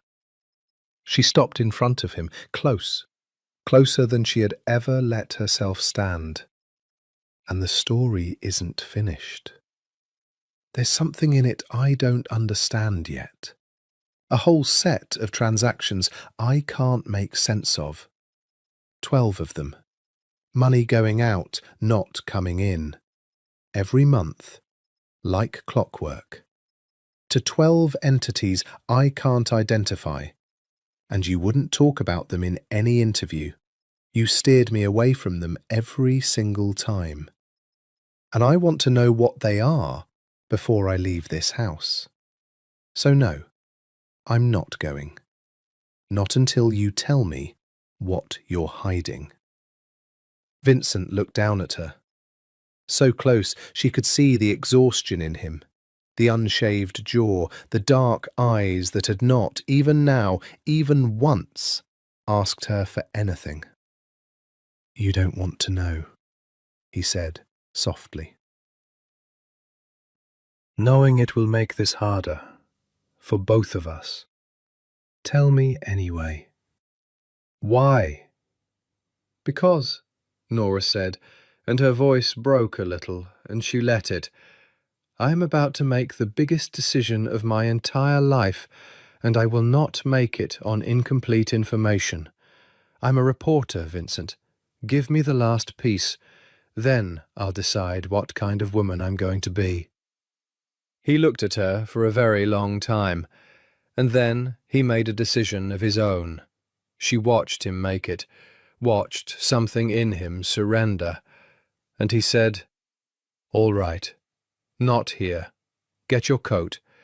There's somewhere I need to take you." They drove north, out of the city, into the part of the valley the tourists never saw. The real Las Vegas, the one made of strip malls and check-cashing storefronts and stucco apartments baking in the sun. The city that served the city. Vincent drove himself. No Sal, no Marco, no second car. Just the two of them and the desert, and a silence that had stopped being uncomfortable somewhere around day 10. He stopped in front of a building Nora wouldn't have looked at twice. Low, clean, recently painted a hopeful yellow. A small fenced yard out front full of second-hand playground equipment that had been lovingly repaired. A hand-painted sign over the door. Casa di Sofia, a home for children. Sophia, his sister's name. "There are 12, Vincent said. He hadn't turned off the engine. His hands stayed on the wheel, his eyes straight ahead. 12 homes. This was the first. I opened it 11 years ago, 2 years after she died. Sophia wanted to be a doctor. She wanted to spend her life on the children nobody else wanted, the ones who fall through. She never got to. So he stopped. His jaw worked. So I do it for her. 12 homes across the state. Almost 400 children right now, this morning, eating breakfast in houses I pay for, going to schools I pay for, seeing doctors I pay for. Every one of them an orphan or close enough. Kids the system gave up on. Kids of men who worked for me and died. Kids of women my business ruined. I take the ones nobody else will take." Nora could not speak. "That's where the 12 transactions go," he said. "Every month, the money that goes out. You couldn't identify the entities because I built them to be unidentifiable. 11 layers of shell between the casino floor and the cereal in those kitchens. Because if it ever got out that the cold hand had a soft place, every enemy I have would know exactly where to put the knife. A man in my position cannot afford to be known to love anything. It's the first rule. The thing you love is the thing they take." He finally turned to look at her, and his eyes were wet, and he did not bother to hide it. "I learned that lesson in a hospital hallway, and I learned it again 16 days later in a motel room, watching a man use your daughter against you. The things you love are the things they take. So I hide them. I have spent 11 years hiding the only good thing I do behind 11 layers of crime, so that no one could ever use it against me." "Vincent." "You wanted the last piece." His voice was rough. "There it is. The man you came to bury launders dirty money. That's true. Printed. It's true. But the dirty money doesn't go into a yacht or a Swiss account. It goes into that building and 11 more like it, and it buys 400 children the childhood my sister wanted to give the world and never got to. You can fit that in your story, or you can leave it out. But you asked me what I was hiding, and the answer is, I'm hiding the fact that the worst man in Las Vegas is also, in the one ledger that matters to me, trying very hard to balance an account that can never be balanced, because Sophia is still dead, and no number of warm hands ever makes the cold one warm again. The desert sun hammered down on the hopeful yellow building. Inside, faintly, Nora could hear children, the high, chaotic music of a lot of kids in one place, laughing, shrieking, alive. "Can I go in?" she whispered. He hadn't expected that. "What?" "I want to see it." "Not for the story, I just—" Her voice gave out. "I want to see it." So they went in, and a woman with kind eyes and an Italian accent thicker than Rosa's greeted Vincent, not as a Mafia boss, but as something else entirely. Mr. C, the children called him, swarming him the moment he came through the door, and he crouched down among them with his bad shoulder and let them climb on him, and he knew their names, all of their names, the 7-year-old with the gap teeth, and the shy one who hid behind the others, and the loud one who showed him a drawing of a dinosaur with 11 legs. And Vincent looked at the 11-legged dinosaur with exactly the same grave seriousness he'd given Lily's foam tower, and he said, "That is structurally a very strong dinosaur." And the child glowed. Nora stood in the doorway of the home he'd named for his dead sister, and she watched the most dangerous man in Nevada, beloved by children who didn't know what he was. And she understood with total and devastating clarity that her 3 years of work, her notebook, her career-making, empire-ending story was sitting on a fault line, and that the fault line was her own heart, and that it had already started to give. In the car afterward, neither of them spoke for a long time. "You shouldn't have shown me that," Nora said finally. "You just made it impossible for me to write the truth." "I showed you the truth," Vincent said. "The whole truth. What you do with it." He pulled the car back onto the road toward the mountains and the fortress and the rest of their 30 days. Is the difference between a journalist and a propagandist. "You came here to write that I'm a monster. I'm not asking you to write that I'm a saint. I'm asking you to write that I'm a man. That's all.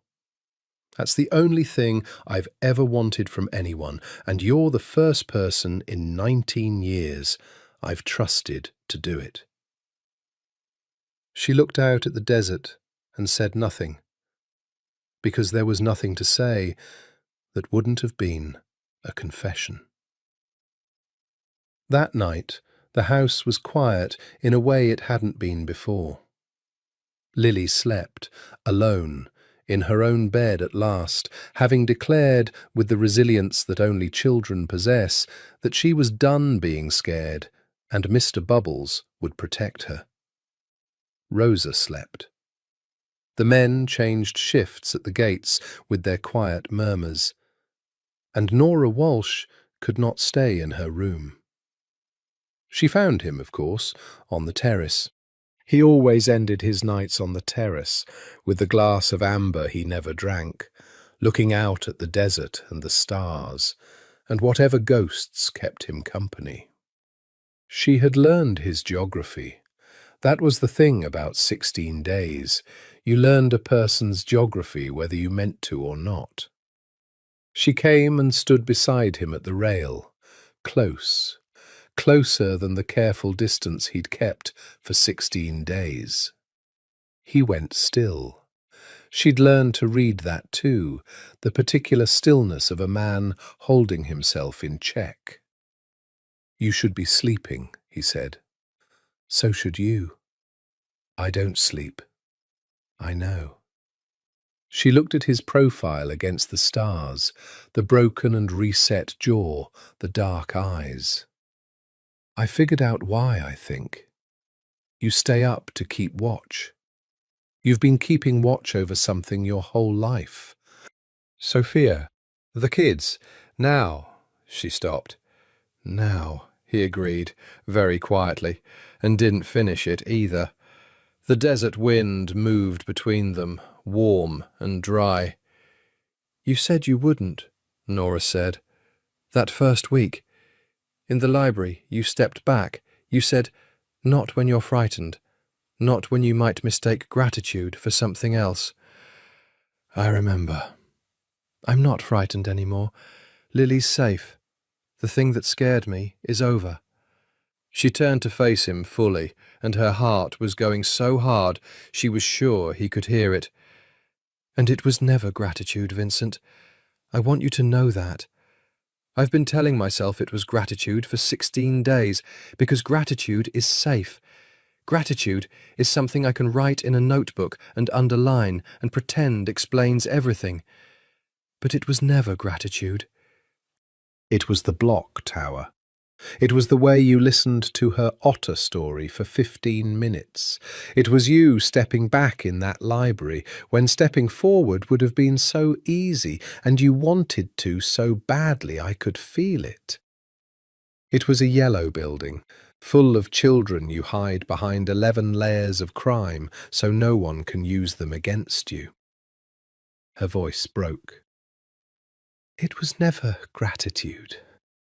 So you don't get to use that excuse anymore. That door is closed. Vincent turned. He looked down at her, and for the first time since she'd known him, she watched the cold hand lose a hand he'd been holding close for 19 years. You understand what I am, he said, and it was almost a plea. You, of all people. You have 3 years of it in a notebook. I've done things, Nora. Things that can't be undone.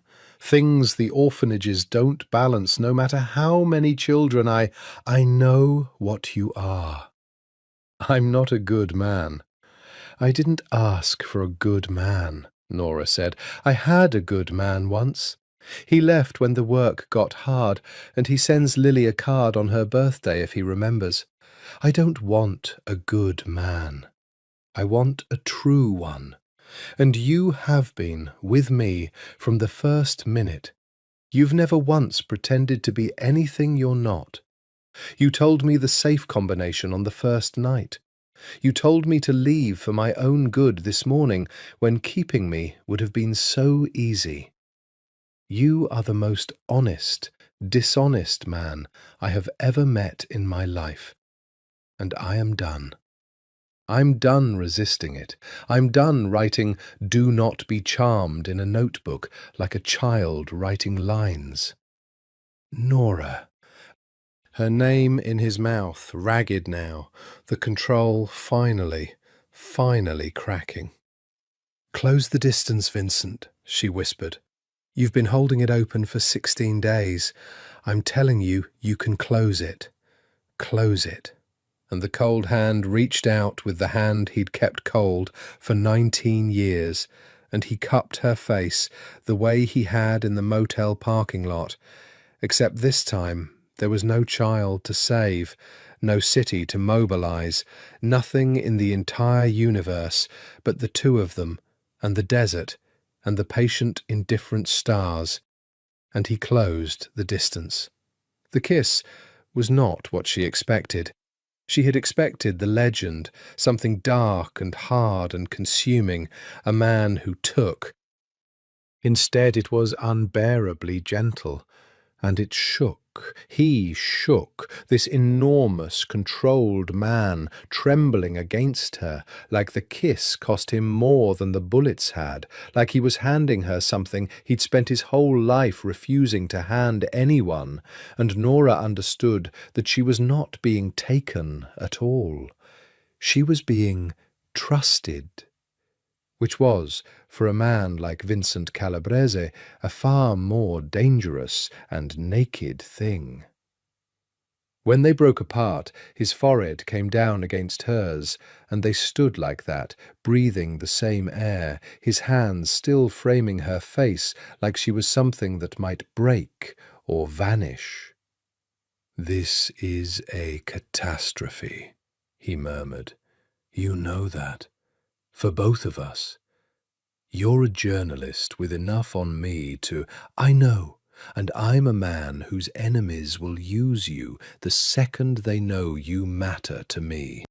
I know that too. And it's day 16 of 30, and I have no idea what happens on day 31. Neither do I, Nora said, and she found, to her own astonishment, that she was smiling. That for the first time in years she was looking straight into an uncertain future and not flinching. "I have no idea, Vincent, and I don't want to figure it out tonight. Tonight I just want to be a woman on a terrace with a man she's stopped lying to herself about. Just tonight. We can be catastrophes in the morning." And Vincent Calabrese, who never gambled on anything he couldn't control, looked at the woman who had knelt in his blood and ordered him to live, and took the worst bet of his life. He kissed her again. The last 2 weeks were the happiest of Nora's life, and she knew it even as she lived them, which is a rare and terrible kind of happiness, the kind you can feel ending under your fingers even as you hold it. The interviews continued, but they changed. The recorder still ran at 10, and Vincent still answered her questions, but now between the questions there were silences full of things, and sometimes she'd look up from her notes and find him watching her, and the look on his face would scatter every question she'd prepared. Marco noticed. Marco noticed everything, and Marco's face, when he looked at the two of them, was the face of a man watching someone he loved walk out onto thin ice. "He's not himself," Marco told her once, having intercepted her in the hall with the particular gravity of a man who has decided to risk a conversation he shouldn't. "You should know that. In 19 years I have never seen him soft. It's beautiful, and it's going to get him killed. A man in his position cannot afford what you're doing to him. The minute the families smell it, the minute they understand that the cold hand has a warm place, they will aim everything they have at exactly that spot, at you, at your little girl. You understand? Loving you is the most dangerous thing he has ever done. More dangerous than any war."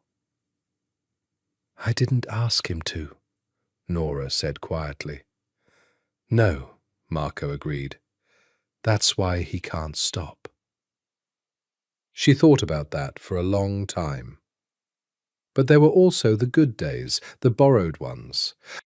There was the afternoon Vincent taught Lily to swim in the long blue pool.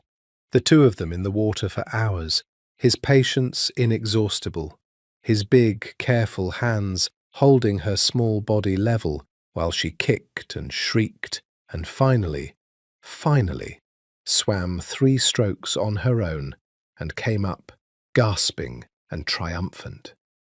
And Vincent's laugh, his real laugh, the one Nora had only heard bleeding on a marble floor, rang out across the desert. There was the night they ate dinner, all of them, even Rosa, even Sal, who unbent enough to let Lily put a paper crown on his enormous bald head.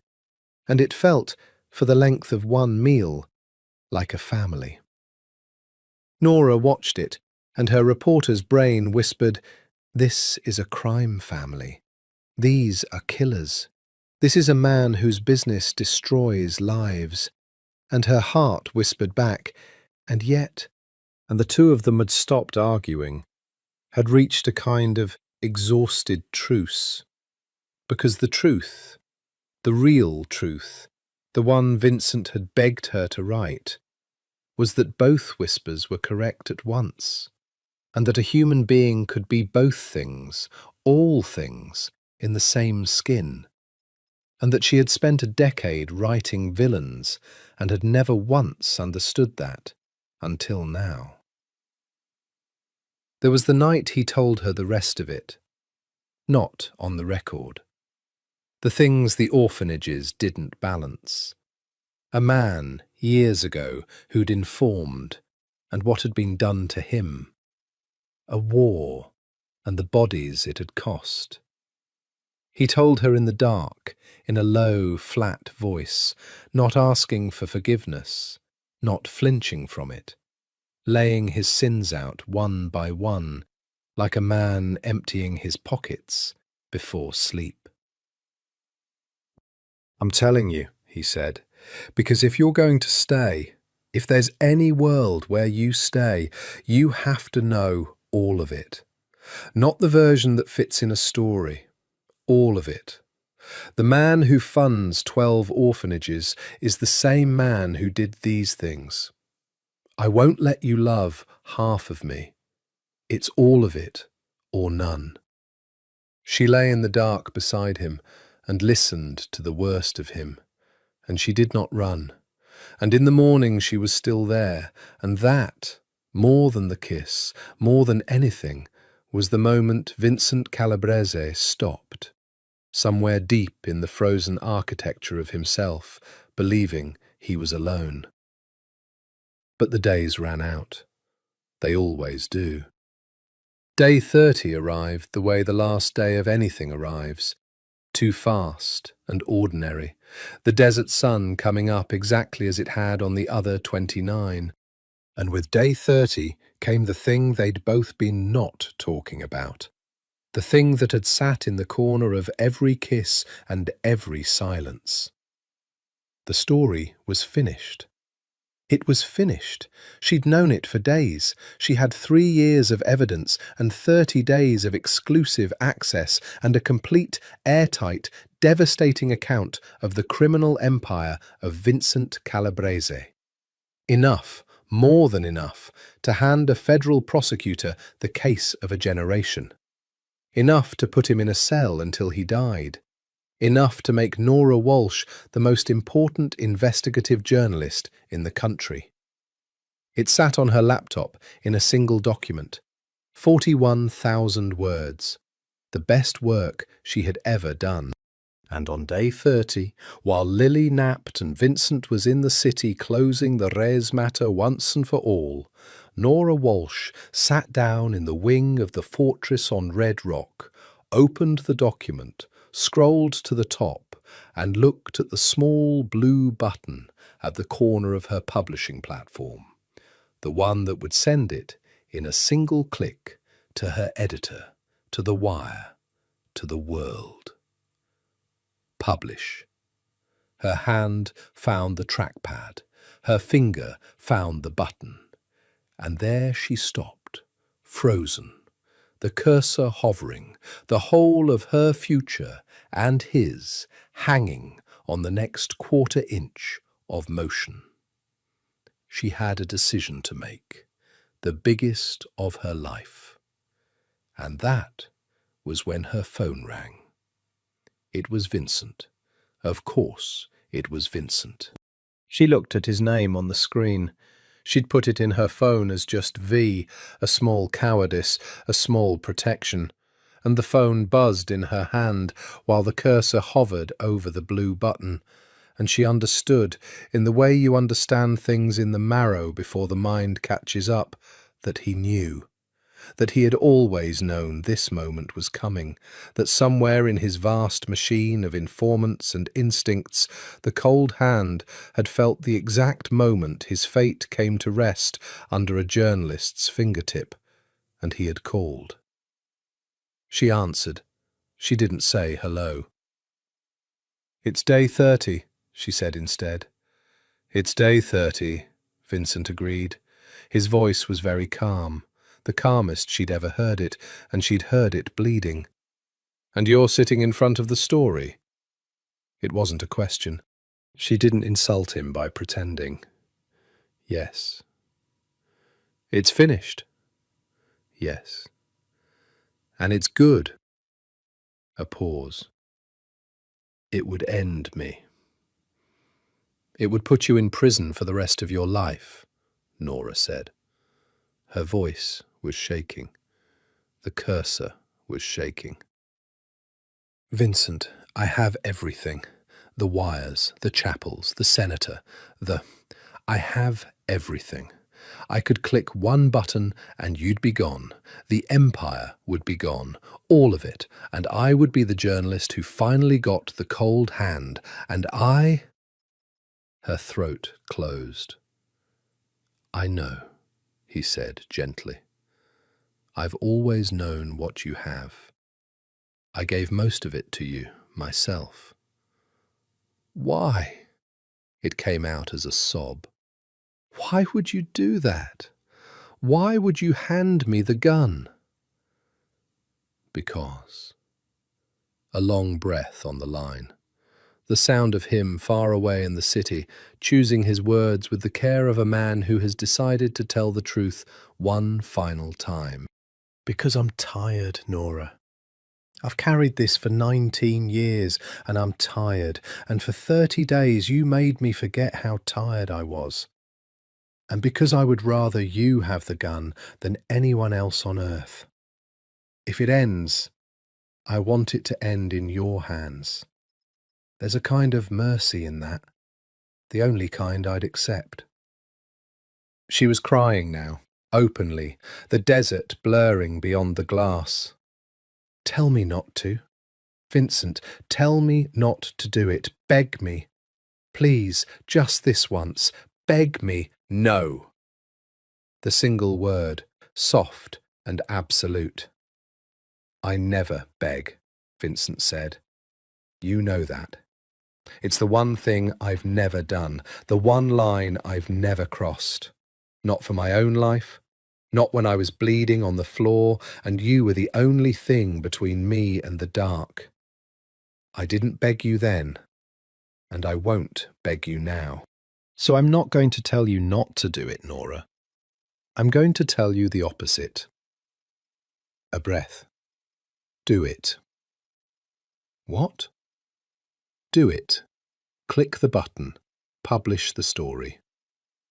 His voice did not waver, but underneath it, far underneath, she heard something she had never once heard in him, not in 30 days, not in any of it. She heard fear, raw and naked and human. You're a journalist, the best one I've ever met.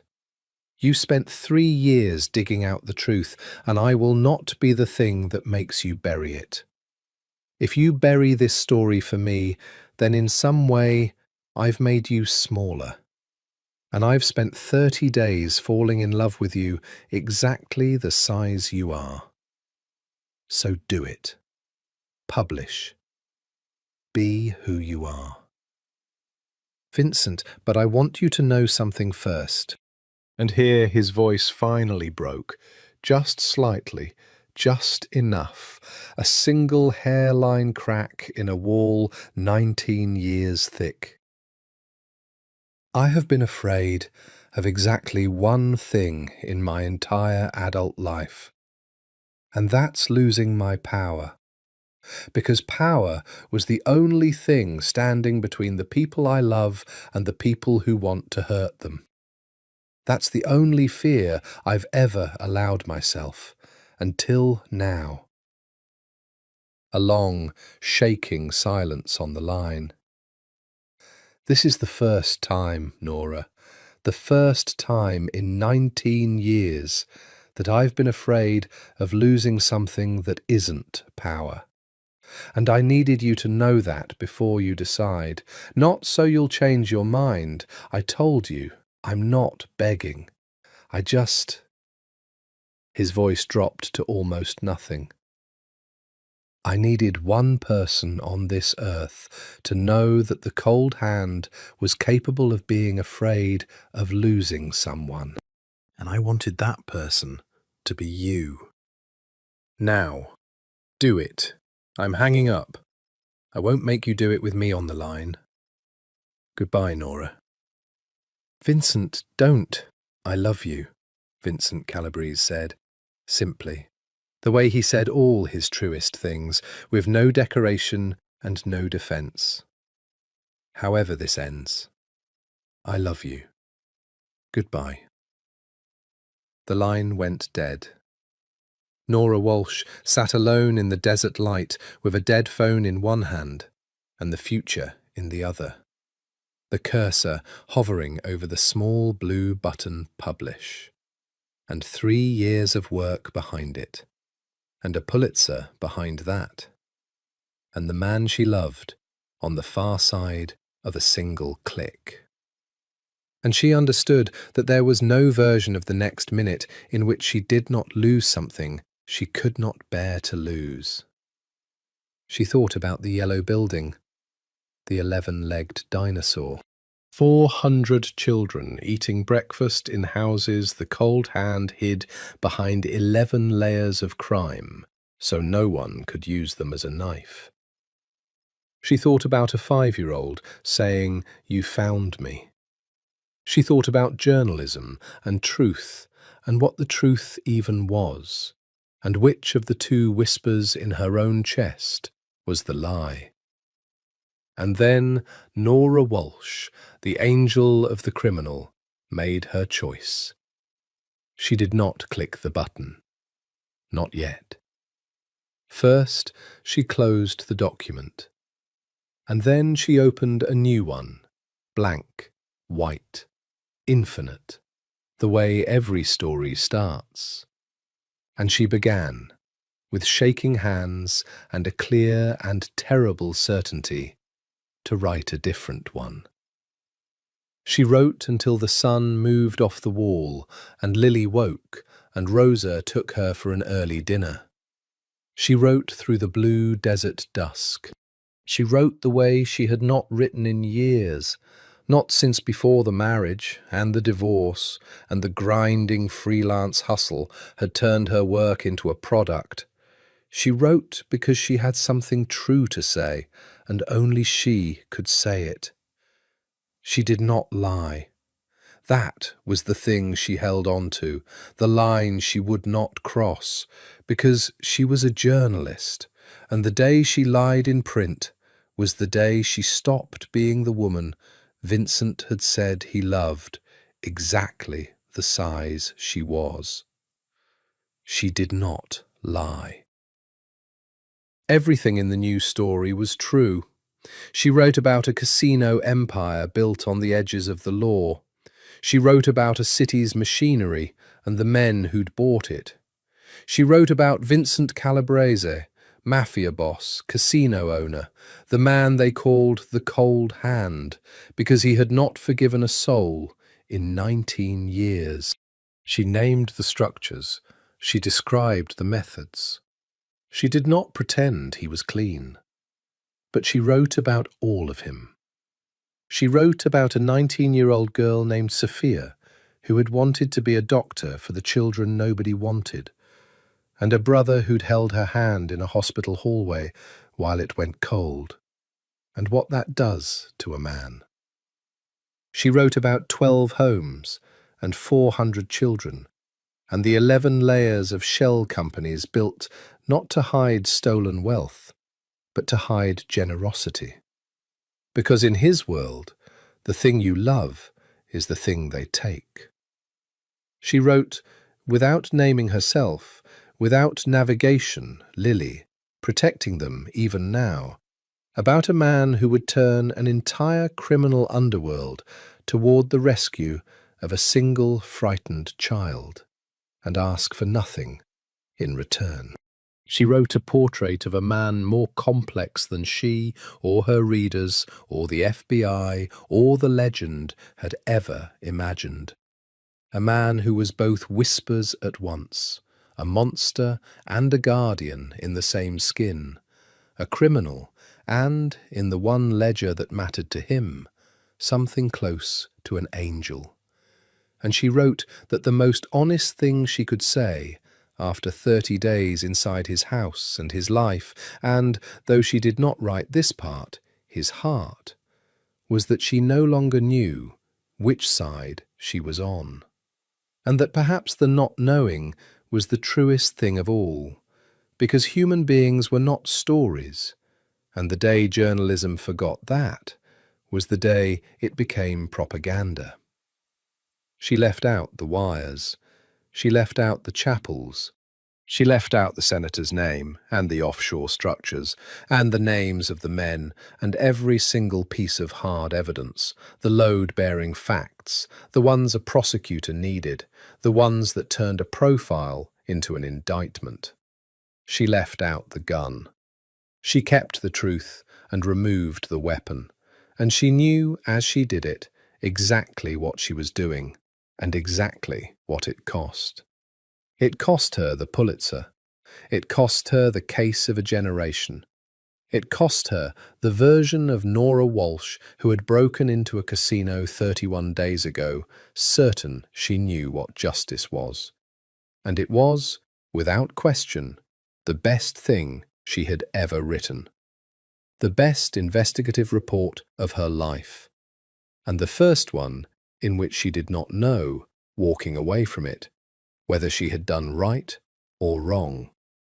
Only that she had done true. She finished it at midnight. She read it through once, and then she sat for a long time in the dark. She thought about clicking publish, about what it would mean, a brilliant, unkillable, unactionable portrait of a complicated man, a piece that would make her name not as the woman who got the cold hand, but as the journalist brave enough to refuse the easy story. It would run. Her editor would fight her on the missing evidence, and then, reading it, would stop fighting. Because some part of every good editor recognizes the moment a writer has touched something real. But that wasn't the choice that frightened her.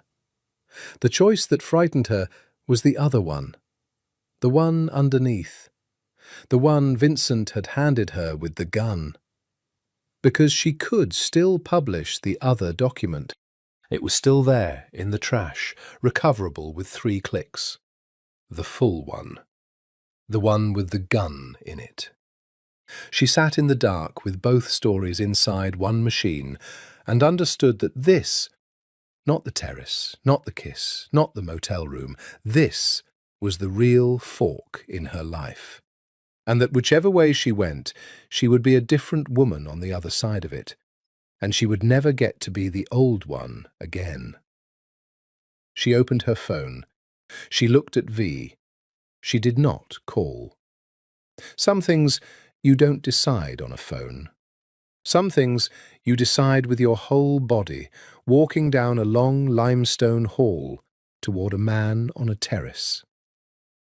Nora Walsh stood up, closed the laptop, both stories sleeping inside it, the gun and the portrait, the indictment and the truth, and walked out of the wing and down the long hall toward the terrace where she knew, with the certainty of 30 days of learned geography, she would find him keeping watch over the desert and the dark, and now her. She knew which story she was going to publish. She just needed to tell him in person. He was where she knew he'd be, the amber glass at his elbow, untouched, catching the last of the moon. His back to her, his shoulders set, a man waiting for a verdict, the way other men wait for a sunrise they're not sure they'll see. He didn't turn when she came out. He'd have heard her. He heard everything. But he didn't turn, and she understood that he was giving her the choice, even now, even in the angle of his own body, refusing to face her and make it harder, refusing right up to the last second to do the one thing he'd sworn he'd never do, which was beg. "I hung up," he said to the desert, hours ago. "I told myself I wouldn't call back, and I didn't. That was the hardest thing I've done since the hospital." A pause. "Have you done it?" "Turn around, Vincent." "Have you done it?" "Turn around." He turned, and whatever he saw in her face, The tear-streaked, exhausted, certain face of a woman who had made her choice made him go very still. The stillness she'd learned to read, the stillness of a man bracing. "I didn't publish the story," Nora said. Something moved across his face. He killed it instantly, the iron discipline of 19 years. "Nora, we talked about this. You can't bury your work for me. I won't be the thing that makes you—" "I didn't bury it." She took a step toward him. "Listen to me. I'm a journalist, Vincent. I didn't bury anything. I wrote a different story, a true one, the truest thing I've ever written. About a casino empire and a city that got bought, and about a man named Vincent Calabrese, who is exactly as dangerous as the legends say, and who funds 12 orphanages with dirty money, and who hides 400 children behind 11 shell companies, because in his world, the thing you love is the thing they take. I wrote about Sophia. I wrote about the hospital hallway. I wrote about a man more complicated than anyone gave him credit for. And I wrote that I no longer know which side I'm on, and that the not knowing is the most honest thing in the whole piece." Another step. "I left out the evidence, the wires, the chapels, the names, the gun. I kept every true word, and I took out the only things a prosecutor could use. It's not enough to convict you. It was never going to be, after today. I made sure of it." Vincent stared at her. The cold hand. The man who never forgave, never bent, never once in 19 years let anyone see all the way in. "Why?" he said. It came out hoarse.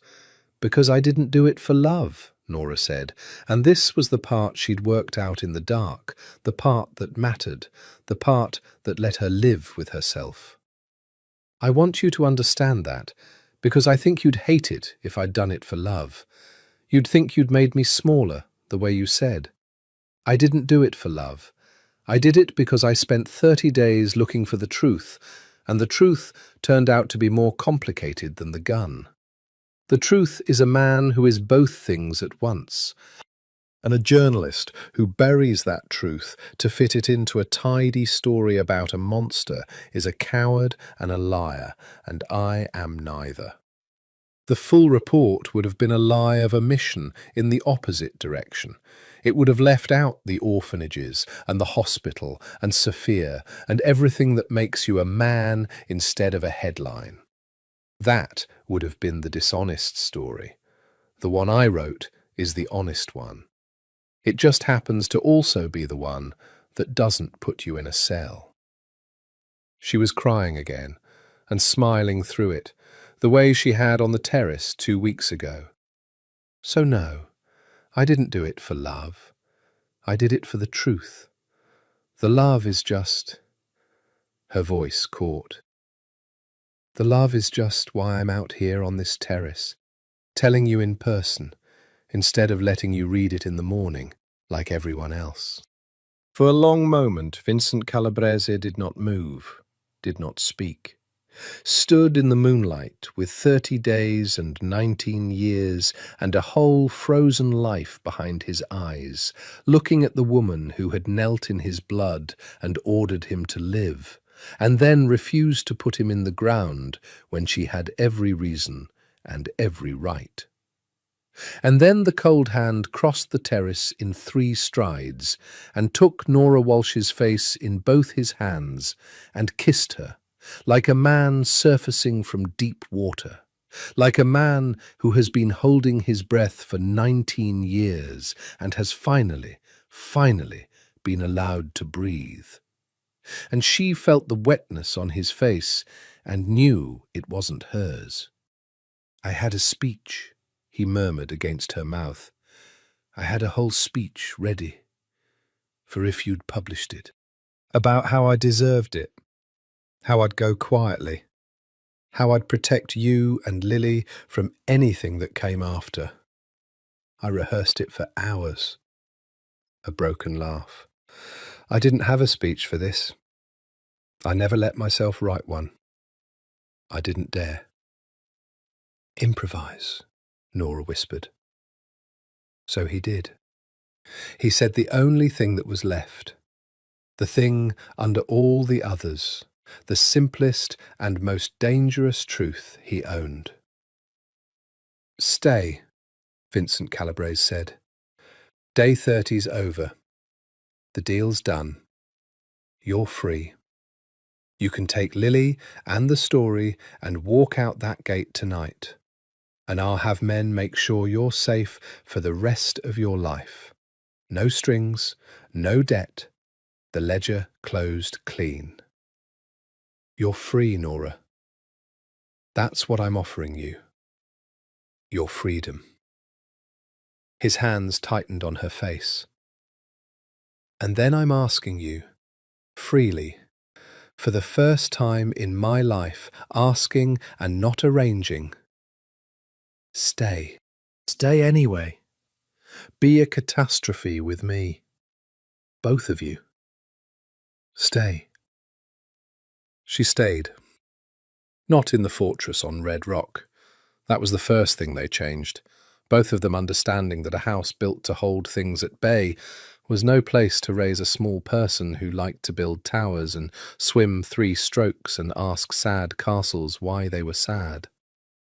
And not, in the end, in Las Vegas at all. The story ran 3 weeks later. It detonated, but not the way anyone had braced for. There was no indictment. There was nothing in it a prosecutor could hold. But there was something the prosecutors had never managed in 11 years and $40 million. There was the truth, whole and complicated and human, and it did more damage to the legend of the cold hand than any conviction could have. Because a monster the city could understand.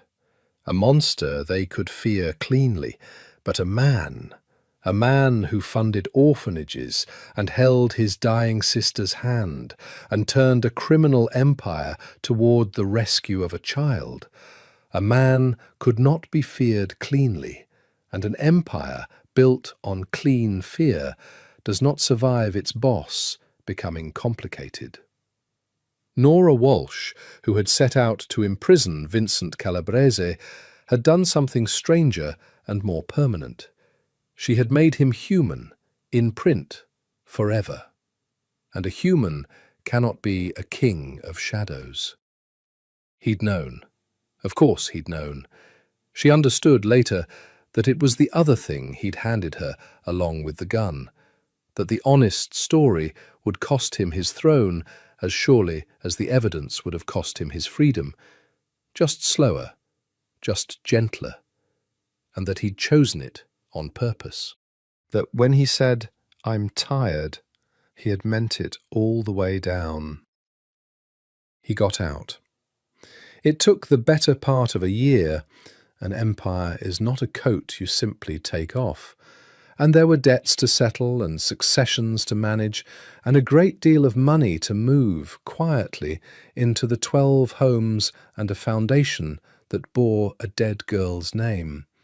Until the day came when there was nothing left tying Vincent Calabrese to the city that had made him cold. Marco wept and called him a fool and embraced him and took over what was left. And that was its own kind of ending, the only kind that world allows. The day they left, Lily put Mr. Bubbles in her own backpack and refused all help carrying it. And at the airport, she held one of Nora's hands and one of Vincent's, and the 3 of them walked toward the gate, looking, to anyone who passed, like exactly what they had somehow, impossibly, become. Rome did not know the cold hand. That was the gift of it. In Rome he was simply a man, tall, quiet, with a jaw that had been broken once and reset wrong, who walked the cobbled streets of Trastevere in the early evening with a 5-year-old on his shoulders and a woman beside him who was forever stopping to write things in a small notebook.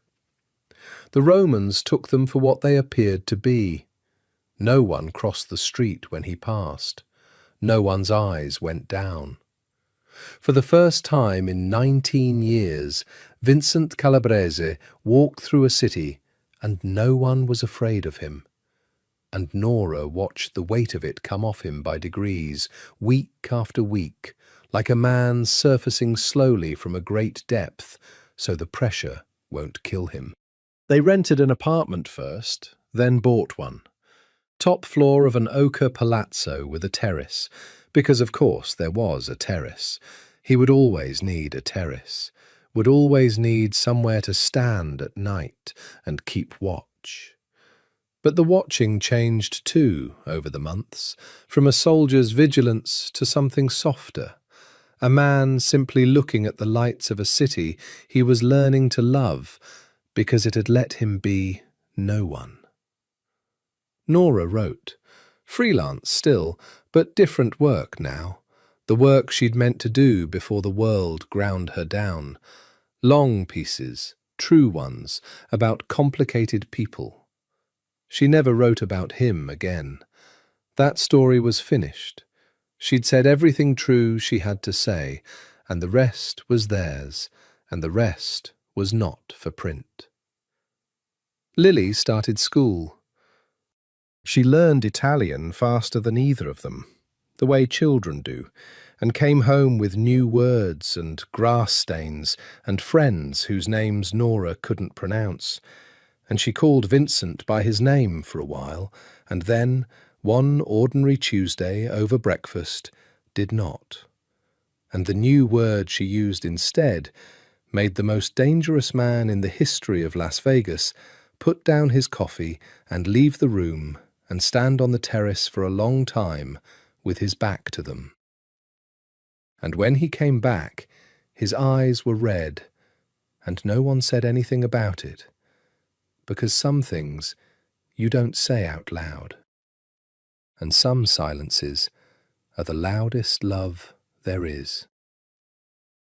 The 12 homes still ran. He'd made sure of it before he left.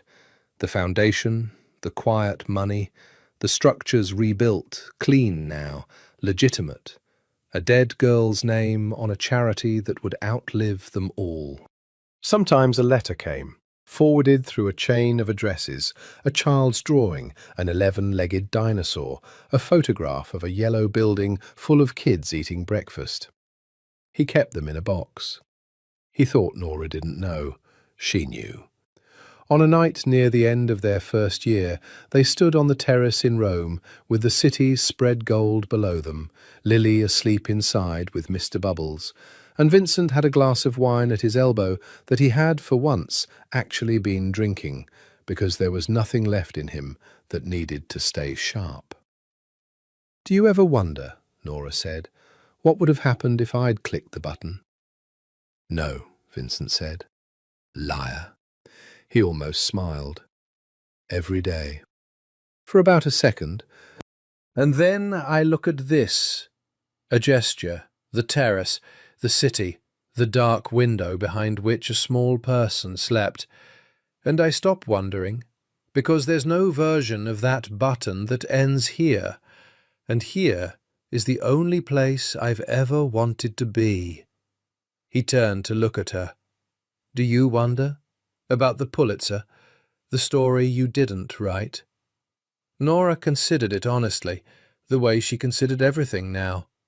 "I wrote a better one," she said. "It just wasn't the one that wins prizes. It was the one that was true. And it was the first time in my whole career I finished a piece and didn't know which side I was on."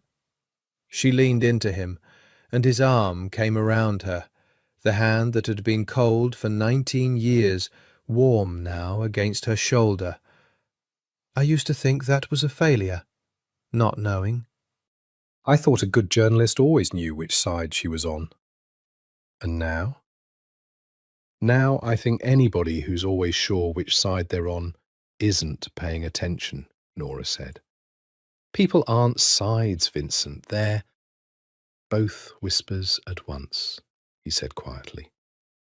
Both whispers at once. The city breathed below them, indifferent and beautiful. Somewhere, a church bell counted the hour. Inside, a 5-year-old turned over in her sleep and clutched an otter named Mr. Bubbles, safe behind no walls at all, because the only fortress she needed now was the 2 people on the terrace, who had each given up the thing they thought they could not live without, a throne, a prize, and discovered, to their endless astonishment, that they could. "I never begged anyone," Vincent murmured into her hair. "My whole life, not once. I know. I'm going to beg you for one thing, just one, the only one I'll ever ask for." Nora went still. "What?" "Don't ever leave this terrace," he said. "Not really. Wherever we are, whatever city, just be the woman who stays. That's all. That's the whole prayer." And Nora Walsh, the angel of the criminal, the journalist who had buried the gun and kept the truth, looked out over Rome with the man she had refused to put in the ground, and gave him the only answer either of them had ever needed. "I'm not going anywhere," she said. "I already chose. I'm staying." And she did. Years later, because there were years, more of them than either had dared to count on, a young journalist came to Rome. She was good. The quiet kind, the dangerous kind, the kind Nora had been at her age. She was writing a piece about the old days, the Vegas families, the empires that had risen and broken on the desert. And her research had led her through a chain of old filings and shell companies, and one persistent thread she couldn't quite let go of, to a name that the record said had simply vanished one year and never resurfaced. Vincent Calabrese. The Cold Hand. And it had led her, somehow, to a long-retired investigative journalist named Nora Walsh, who lived in a top-floor apartment in Trastevere with a terrace and a great many books and a teenage daughter who was rarely home anymore, and who agreed, to the young woman's surprise, to talk. They sat on the terrace. Nora poured wine. The young journalist set a recorder on the table between them. Nora looked at it for a long moment, and something crossed her face, some private weather gone before it could be read. And then the young woman began to ask her questions. "You wrote the famous piece," she said. "The Calabrese profile, the one everybody studies in school now, the one that... I mean, no offence, but it's infamous, right? Because you clearly had more. Everybody's always said you must have had more. The evidence to convict him, and you didn't use it. Half the professors say it was the bravest piece of journalism of the decade, and half of them say you sold out, that you fell for him, that you—" She stopped, suddenly aware she'd gone too far. "Sorry, I've always wanted to ask you, why? Why didn't you publish what you had?" Nora Walsh looked out over Rome, the same gold city, older now, as was she. "What makes you think I had more?" she asked mildly. "Everybody knows you did. You lived in his house for a month. You had access no one's ever had. There's no way you didn't have the evidence to bury him." The young woman leaned forward, the hunger in her unmistakable, the hunger Nora remembered like a phantom limb. "So why, after all these years, off the record if you want, why didn't you click the button?" And Nora Walsh, who had won no Pulitzer, who had buried the gun and kept the truth, who had spent the best years of her life on a terrace with a man no one in this city had ever feared, smiled the smile of a woman who knows something the young can't be told, only lived into. "I'll tell you what I learned," she said. "The thing it took me 30 days and the rest of my life to understand. You came here wanting to know which side I was on, the reporter's side or the criminal's, the truth or the love. You think it's a button, publish, don't publish, one side or the other, and a real journalist always knows which." She shook her head slowly. "People aren't sides, sweetheart. The man I knew funded 12 orphanages with stolen money and held his dying sister's hand and turned an entire criminal underworld towards saving a frightened child. And also did things I'll never write down and he'd never have undone. Both, at once, in the same skin. And the day I understood that no story is true if it leaves out half the man, that's the day I became a real journalist. Not the day I learned to find the evidence. The day I learned which evidence told the truth and which only told the story." The young woman frowned, scribbling, not yet understanding, too young to understand. "But the man himself, Calabrese, whatever happened to him? The records just stop. Did he die? Did he run? Is he—" A door opened behind them. An old man came out onto the terrace. Tall still, though stooped now with the years, with a jaw that had been broken once a lifetime ago and reset wrong, and dark eyes gone soft and brown at last, all the cold, long, melted out of them. He carried 2 cups of coffee, and he set one in front of Nora without a word, the way he had set a glass of water in front of a frightened mother a lifetime ago, and his hand brushed her shoulder as he straightened. Warm. That hand, warm now, and for all these years, the cold gone out of it the night a journalist knelt in his blood and refused to let him die. "You'll have to forgive my wife," he said to the young journalist, his voice still quiet, still gentle, still the voice that read the world like a bedtime story. "She gets philosophical on the terrace. It's the wine. And the view." He lowered himself into the 3rd chair with a small grunt and looked at the recorder on the table and then at the young woman's notebook and then, with vast and ancient amusement, at Nora. "Another one," he said.